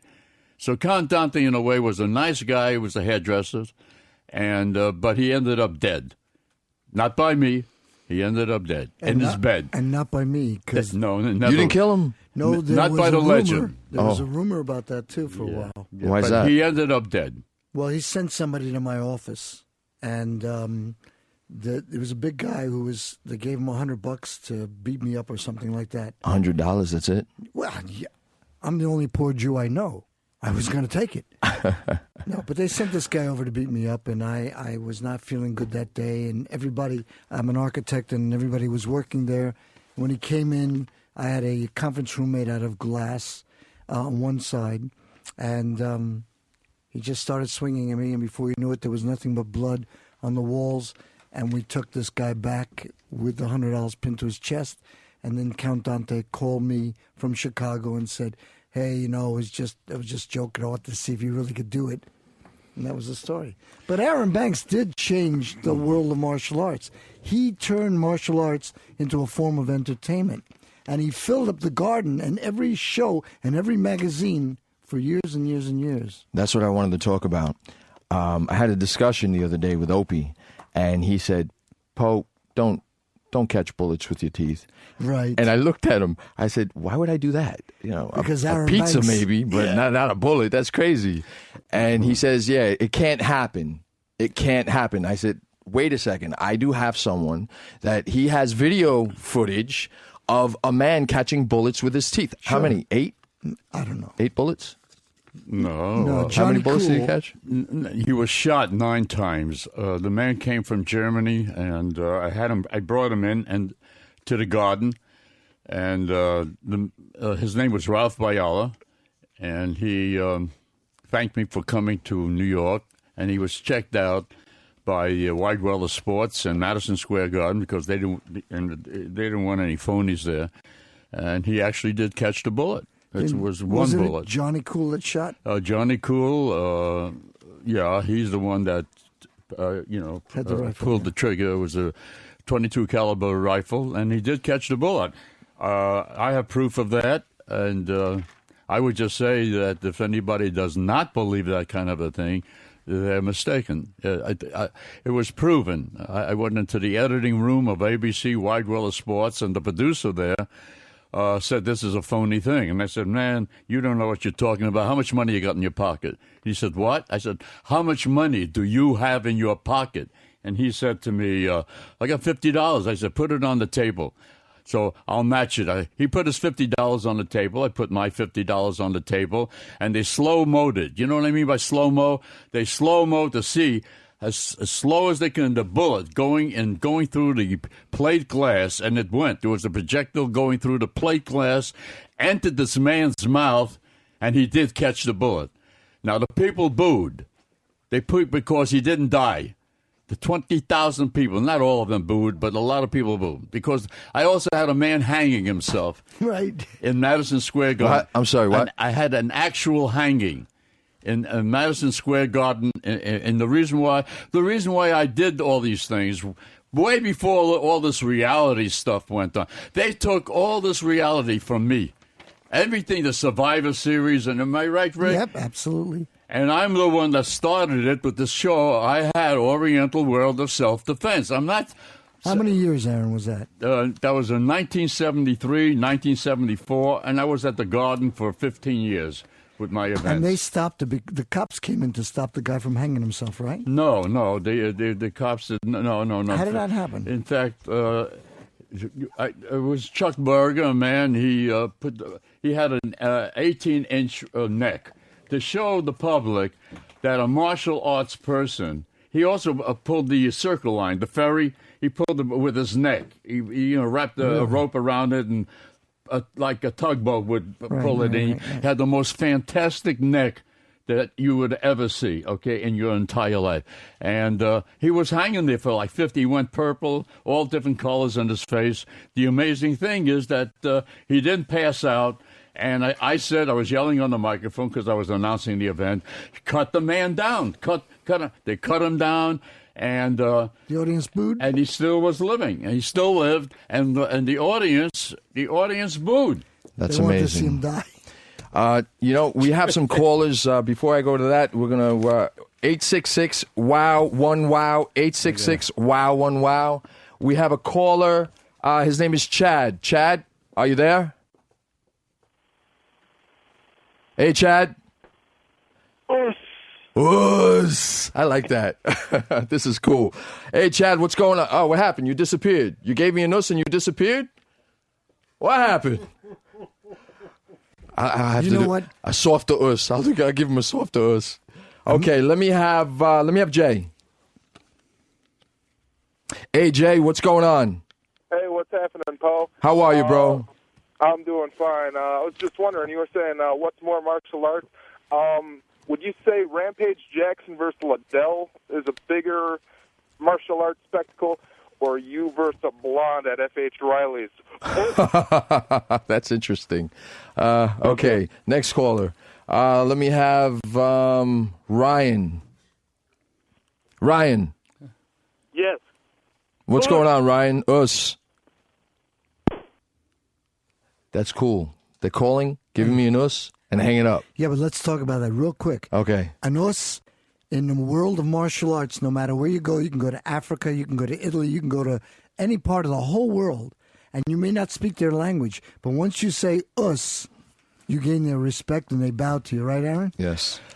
Yeah, that's a very good point Rick just made, yeah. But the us is more than just, just to say ush. I mean, anybody could say us, or some people say ush, and some people say so some like a belch, you know what I mean? There's a significant meaning to it. And again, what are we talking about? Real martial arts? Are we talking about fun martial arts? Or, I have to also bring up quickly there's the World Combat League going to be at the Taj Mahal this coming December the 1st. At Chuck Norris's thing, okay? I would like to invite the whole world, all the people sitting out there, and all the people who are listening to this, and I hope there is somebody, that they come to this event, all right? It's going to be at the Taj Mahal December the 1st, and I think it's going to be, this is real kickboxing. This is the truth of kickboxing. Can I go, sir? Yeah. Are you going to be there? Can I have a nice seat? Yeah, I told you. Master Poe. Are you going to feed me? Or do I have to feed you? Going to feed you. We're going to take care of you. Going to lock you in a room with somebody. Oh, whoa. Hold on. I don't need to get locked up in a room. We're going to have a good time. I guarantee you. In fact, when you walk out of that room, man, you're going to say, I don't want to leave. I like that. Oh, Sensei. Yeah. Please, give us your definition of us. To me, because martial arts is my life. It's everything I am. I can't live without it. And the thing about us is a samurai's code. It's a way of the warrior. When I see somebody and I respect them, I bow to them and they bow to me, no matter how big we are, no matter what we are, race, religion, or where we come from. And anywhere I've been in the world, I will see somebody with a martial arts gi bag and I'll say to them, us. And they will bow and say, us, and I feel I'm home. This is family. That's what it means to me. It's chivalry. It's valor. It's knights of the round table. Yeah. I like that. Yeah. That was fantastic. I got the chills when you said all that. Yeah, you know why you're getting your chills? Yes, sir. Because it's cold in here. Oh. Are you cold? 1 second. Hold on. You cold? Well, this is a radio show. Is that your cape? Talk. Is that the cape you wear? Now you look like a vampire. Edgar Allan. Yeah, I mean, I could have played, but believe me, the drag. I had a lot of parts in motion pictures too, by the way. And yeah, but let's not talk about that, okay? Let's go back to what we're talking about, the us again. Again, what you just heard before. Again, the real world, the true world, the only world, and bang, bang, bang, bang. That's what exists. Okay, gentlemen, we're going to take a little break. I hope we're enjoying ourselves. I know I am. Oh, Sensei? See. Great Grandmaster Banks. I wouldn't be here if I wasn't enjoying myself. I mean, of course I'm enjoying myself. Fantastic. What I'd like to say is 866-WOW-1-WOW. 866-WOW-1-WOW. Very few people can be totally ruthless. It isn't easy. It takes more strength than you might believe.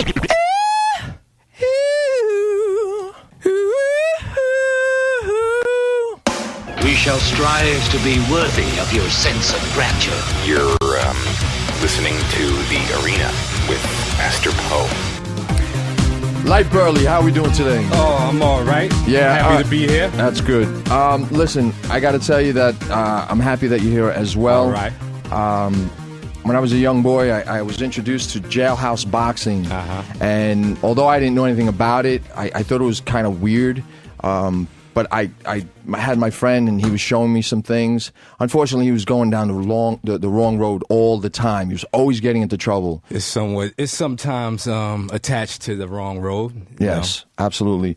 And one day I had asked him. I said, where exactly does this derive from? I mean, where are you learning this stuff? And he told me in prison. And I thought it was amazing. There was a lot of elbows and a lot of infighting. It was different from the karate and the kung fu and the martial arts that I've seen. Very true. And we used to go back and forth and spar. And he was incredible. He was a very good fighter.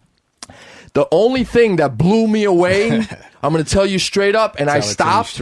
Okay, is that he caught fists and then he kissed them. Okay, I'm sorry. That threw me. I was like, catch and done. Kiss. Yeah. Yes. Well, that punch was made famous by one of the most prominent and well-known 52 fighters, Mother Dare. Now the stigma attached to Mother Dare was that he did things as far as like sexually on his own, which was he was gay, and he had the way of using the 52, knocking you out, and then he would molest you. So because of that, he didn't have one of the best reputations, but he did have a serious reputation of being able to catch punches, block punches, and return with like counter strikes that would devastate, and then usually ending up the knockout. So he made that catch and kiss very famous. Let me introduce this gentleman here. His name is Light Burley. Light Burley. He's been in and out of jail, and he's here today, and he's going to introduce something called 52 blocks. Yes. I got to tell you, I'm very interested in learning more about it. You could take your kissing fist, though, because you kiss my fist. No, we got a problem. and do me a favor, we got enough experience here. Please, everyone, stay in their seats. I don't want to mess up this office. Yeah, let's not rise up and we're all test it for real. Exactly, yes. We're all respectful here. Yes. But can you tell me exactly why it uses the elbows that it does? Well, what happened was 52 at its root, it was, it came from, I can't say it came from, but it had a lot of evolution in jail, which was close fighting and fighting handcuffed, the manacled and shackled. And those brothers learned that being attacked, you couldn't do this with your hands. You couldn't double parry handcuff. So a lot of the elbow strikes elbow blocks came in from using the elbow so you can open up a different line of attack, which may be a kick or a headbutt. And when not manacled, the elbows allow you to block the punch and still have your hands free. So this way you have the ability to counter effectively with an offense. Okay. Because we're looking at defense. 52 is defense, all defense. In nature is all defense. The offense comes from creating an opening to offend, instead of just like throwing punches and praying something sticks. You know what I'm saying? Okay. Sensei, do you have something that you would like to add for this gentleman? Actually, no. What I was thinking of while you were talking, I'm thinking how great this show is really coming together. You got a lot of people out there supporting you. Of course, it's not on TV, but you have a lot of support in the audience. Yes, indeed. And I hope, and you're getting people calling you, and I really hope this show makes it, because everybody has something to learn. You can contribute this 52, and we all can contribute something. We got a lot of history in this room, and this is a very exciting thing, and we need everybody out there to promote this show and keep on calling in and making it happen. That's right, Master Poe. Support it. We have some callers out there. Let's see if I know how to use this. Ooh, mouse. Point. Click. Let's see if that works. It's not working. Okay, here we go. Hey, Ed, are you out there? Hey, Master Poe. What's up? What's up, Eddie? I'm not sure if you remember me, man. I spoke with you in the XM hallways a week ago with boxing trainer Jimmy Stavetic. You said that you were trying to recruit people, and that you'd be willing to come give speeches at. He said he owned 6 boxing gyms. I'm not sure if you remember this. Yes, as a matter of fact, I do remember that. Is there any time in the near future that you'll be around the Pittsburgh area, and would you be willing to come give speeches at the boxing gyms? There's a lot of young kids in there trying to learn and basically trying to better themselves through discipline and the art of boxing. I don't see why not. It would be my honor to assist these young warriors. That's definitely something that would be of an interest. Just email me, masterpo at xmradio.com. How's that? Okay, that sounds very good. Thank you very much, Poe. My pleasure, buddy. All right. And we have some more callers. I'd like to take Scott. Bam. Hey, Scott. Master Poe, how you doing, sir? Okay, bro. Hey, I've got to ask you. I mean, I think the show's great, and I'm just happened onto it tonight, looking for replays, and it was a pleasant surprise, and I'm glad that you're doing this. And I hope you have a lot of success. This is something that a lot of people can learn from and learn about martial arts and mixed martial arts. And I think it could be a positive thing. I hope you keep going with this, and I hope you all the best. As a licensed matchmaker in the state of California, working for JG Promotions in California, I just wanted to ask if there was ever any interest in you fighting in a mixed martial arts event. Well, this is one of the things that we talk about. And this show, you have sport, you have combat, and you have street fighting. There's many different arenas that we're discussing here. And I got to tell you, I'm used to no rules. You have the warriors overseas that are fighting in Iraq. They're used to no rules. There's no timer on the side. There's no guy that's going to say, stop, hinto, or yame, correct? That's Japanese. And it pretty much like what Light Burley went through in regards to prison, and what Great Grandmaster Banks had mentioned. There are so many different arenas, and in regards to the mixed martial arts, they have rules, and they're incredible martial artists. But these rules, they restrict them. They restrict a fighter. If you take a mixed martial artist, and let me tell you, they're in fantastic shape. Yes, sir. They train so hard. They do so many push-ups, and their bodies are rock solid. And honestly, at their age, they are okay with it. Within 10, 15 years, Sensei, what's going to happen to their bodies? Let me just say this. I have 18-inch arms, 9 and 9. But what's going to happen to their bodies? They're going to look like me and Aaron. That's what's going to happen. No, what's really going to happen? Talk for yourself. What's really going to happen? I'm going to tell you exactly what's going to happen.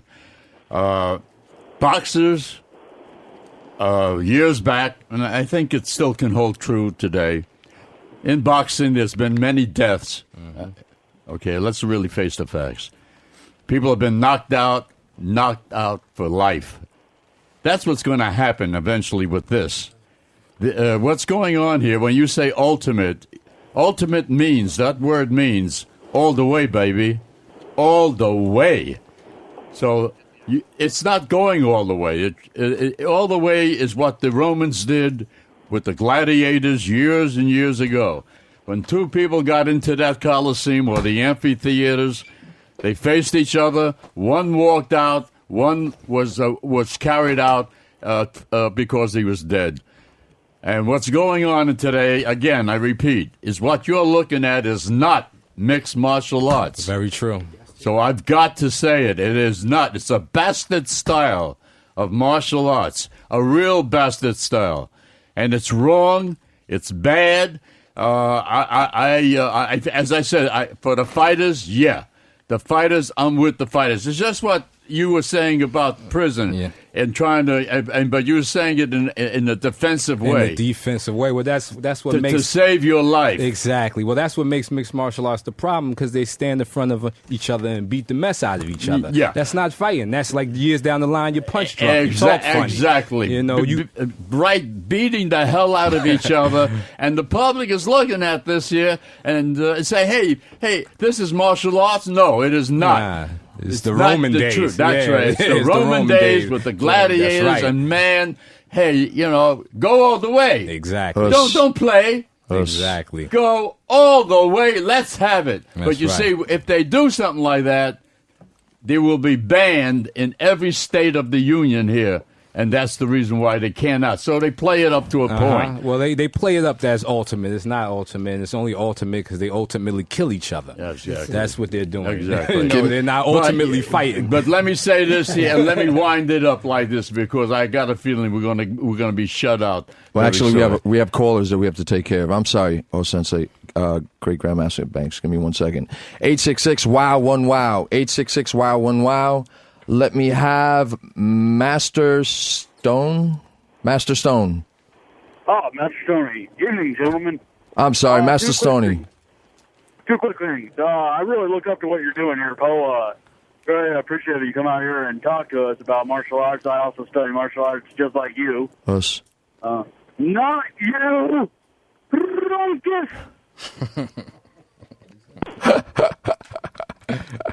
They're part of the O&A crew.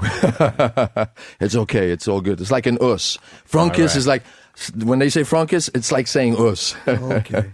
Let me have Jim. Hey, Jim. What's going on, buddy? Master Pope, much respect. How are you doing today? Us. Listen, I got a question for you. I live in middle America, just a regular guy out there doing my job. My question is this. I see people in traffic and everyday life, overly aggressive, let's say. Would you agree that in everyday life, most of the time, if you actually confronted a gentleman that was being rude to you, that he would back down? The fight would never happen if you have the balls to bring it to him. Well, you know something? Everyone has this idea of pushing out their ego and wearing an S on their shirt. We should all try to handle a situation with respect. If you were brought up with respect and you have the power of the mind, you have the ability to foresee what can happen. You have no idea if that guy has a gun in his pocket, if he has a knife in his pocket, or if he has a gang of 50 guys waiting in his Volkswagen, which that's not going to happen. But what I'm saying is that, there's no reason for us to approach people. First of all, don't ever approach anyone. You don't stay in arm's distance. You stay at least 5 to 10 feet away from someone. Okay. You got to understand something, that it is so scary out there. And if someone cuts you off, hey, no big deal. All right, roll down the window. All right, buddy, have a nice day. Okay, all good. I'm glad you're in a rush to go somewhere. But there's no reason to get out of the car and take a bat to these guys. There's no reason at all. How do you find in yourself that patience to deal with that, though? See, that's the thing. You train in the martial arts, and it gives you that patience because you learn a discipline with the respect that you have of your instructors and your masters and your grandmasters. They give you the patience. They give you the patience because you bleed, you sweat, and you suffer, and you work very, very hard to gain the skills that you need. And it's not overnight, man. It's not overnight. Okay? And you have to understand that. Patience will come. It takes time. Can I jump in here? Correct. Great Grandmaster, absolutely. Here, please, all right? It's not that patience is going to come. Man, somebody's approaching you, and you know this problem, lay them out. What are you going to talk to the man? What are you going to say? Are you from the Salvation Army? Or you're going to give him up your money, and the guy's going to say, lay him out. You know that there is a problem. You feel it. You got it in your back. You got it in your dick. No, you got it all over your body. You can feel it. You are to lay him out. Don't play with him and take off. You know, this patience baloney. I mean, I can't take it anymore. I see it and I hear, somebody said, hey, what if somebody attacks you? I said, well, why don't you kiss him? kiss the guy. He said, what? Kiss the guy? I said, yeah, maybe he's attacking you for love, huh? Hold on, sir. We have Gary. Hey, Gary, you're out there, buddy? Gary. Yo. Hey, what's going on, Gary? Talk to me. Hey, big us to you. Us. Hey, I'm out here on the road all the time, and some of the truck stops and places I will wind up going to are, they're starting to get really testy, and I'm wanting to get into the martial arts thing, and I'm just wondering where the best way is, best thing for me to get into. And I'll give you a frunkus, and I'll just go ahead and let you give me an answer if you would. I just want to know the best way to go. Or you want to go out there and you want to find a martial artist, find a martial arts school and research, do the best you can, find out how, where these people learned and what skills they have, and just, find a martial arts school. Just go out there and train. Keep on training. Can I make a suggestion here?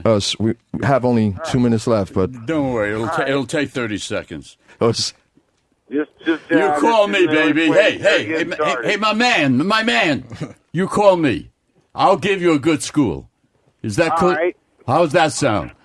That sounds okay. Great. Can I give him something? Give him something, all right, please. Here's what I want you to do. All right. A Schenker.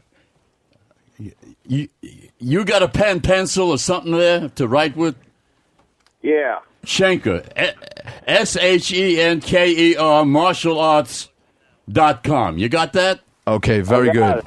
All right, listen up. All right, yeah. Thank you, Paul. Love you, man. Us. All right, we need to get some plugs in here. Light Burley, talk to me. Yes. Give me your website. 52blocks.org. You can get it at Bakima Hip Hop Shop. Movie night, film baby, but best is www.52blocks.org. DVD on sale right now. 52 Blocks Defense. Learn it. Offenses and everything. Defense is the beginning. Great Grandmaster Lenches, what do you want to plug? I got a book coming out next week. It's called The Coney Island Sensei Brooklyn Street Fighter's Guide. Fantastic. So look for it in your stores. On January the 20th. Please get in touch with me, okay? And I want you there. They could email me, sir. Give me your phone number. Give me your phone number. Yeah? Yeah, sure. Okay. 718-271-7997. Okay, let me just say one thing, and I'm going to say this really quick because we don't have that much time. I need all of you. I need all the martial artists out there. I need the grandmasters and masters. We need to train every single military person, man and woman, that's here on leave, and we need to train them for free. That's right. We need to give them the art for them to come back home. Can we do that? I want to call every single grandmaster and master out there. We're going to train the United States Marine Corps, the Navy, the Army, every single branch out there. We want to train them for what? For free. That's right. Not one dime. Masterpo at masterpose.com. 52 Blocks. We'll be there. Well, you know that Gary Alexander is a Marine. I'm a Marine. I just came from their Hall of Fame, and all the Marines out there are training in Camp Lejeune in Quantico right now. Okay, I have to tell you, do you guys like my haircut, by the way? Oh, my God. Looks good. I like it. You like it? I like it. It's military-ish. All right. I got this haircut because in honor of my father, he was in the United States Marine Corps. All right. I was brought up as a Marine. We used to stand at attention and run wherever he called us. We ran to him at attention.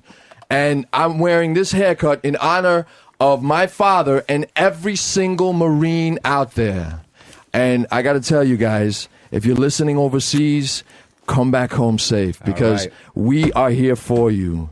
Great Grandmaster Banks, please talk to us. All right, Mr. Poe, I want to say that you have a wonderful program, and I don't go to anybody's programs. I've been invited to all of them, even to the White House. He's selective. So I don't go. You are the only one, and Rick Lynch's knows this here for a fact, okay? The legend knows it, that I don't move. I don't go anyplace. I did 374 karate tournaments. I put on all these shows. Man, I am definitely the man that made it happen for martial arts, and that is a fact. So everything that you have just said,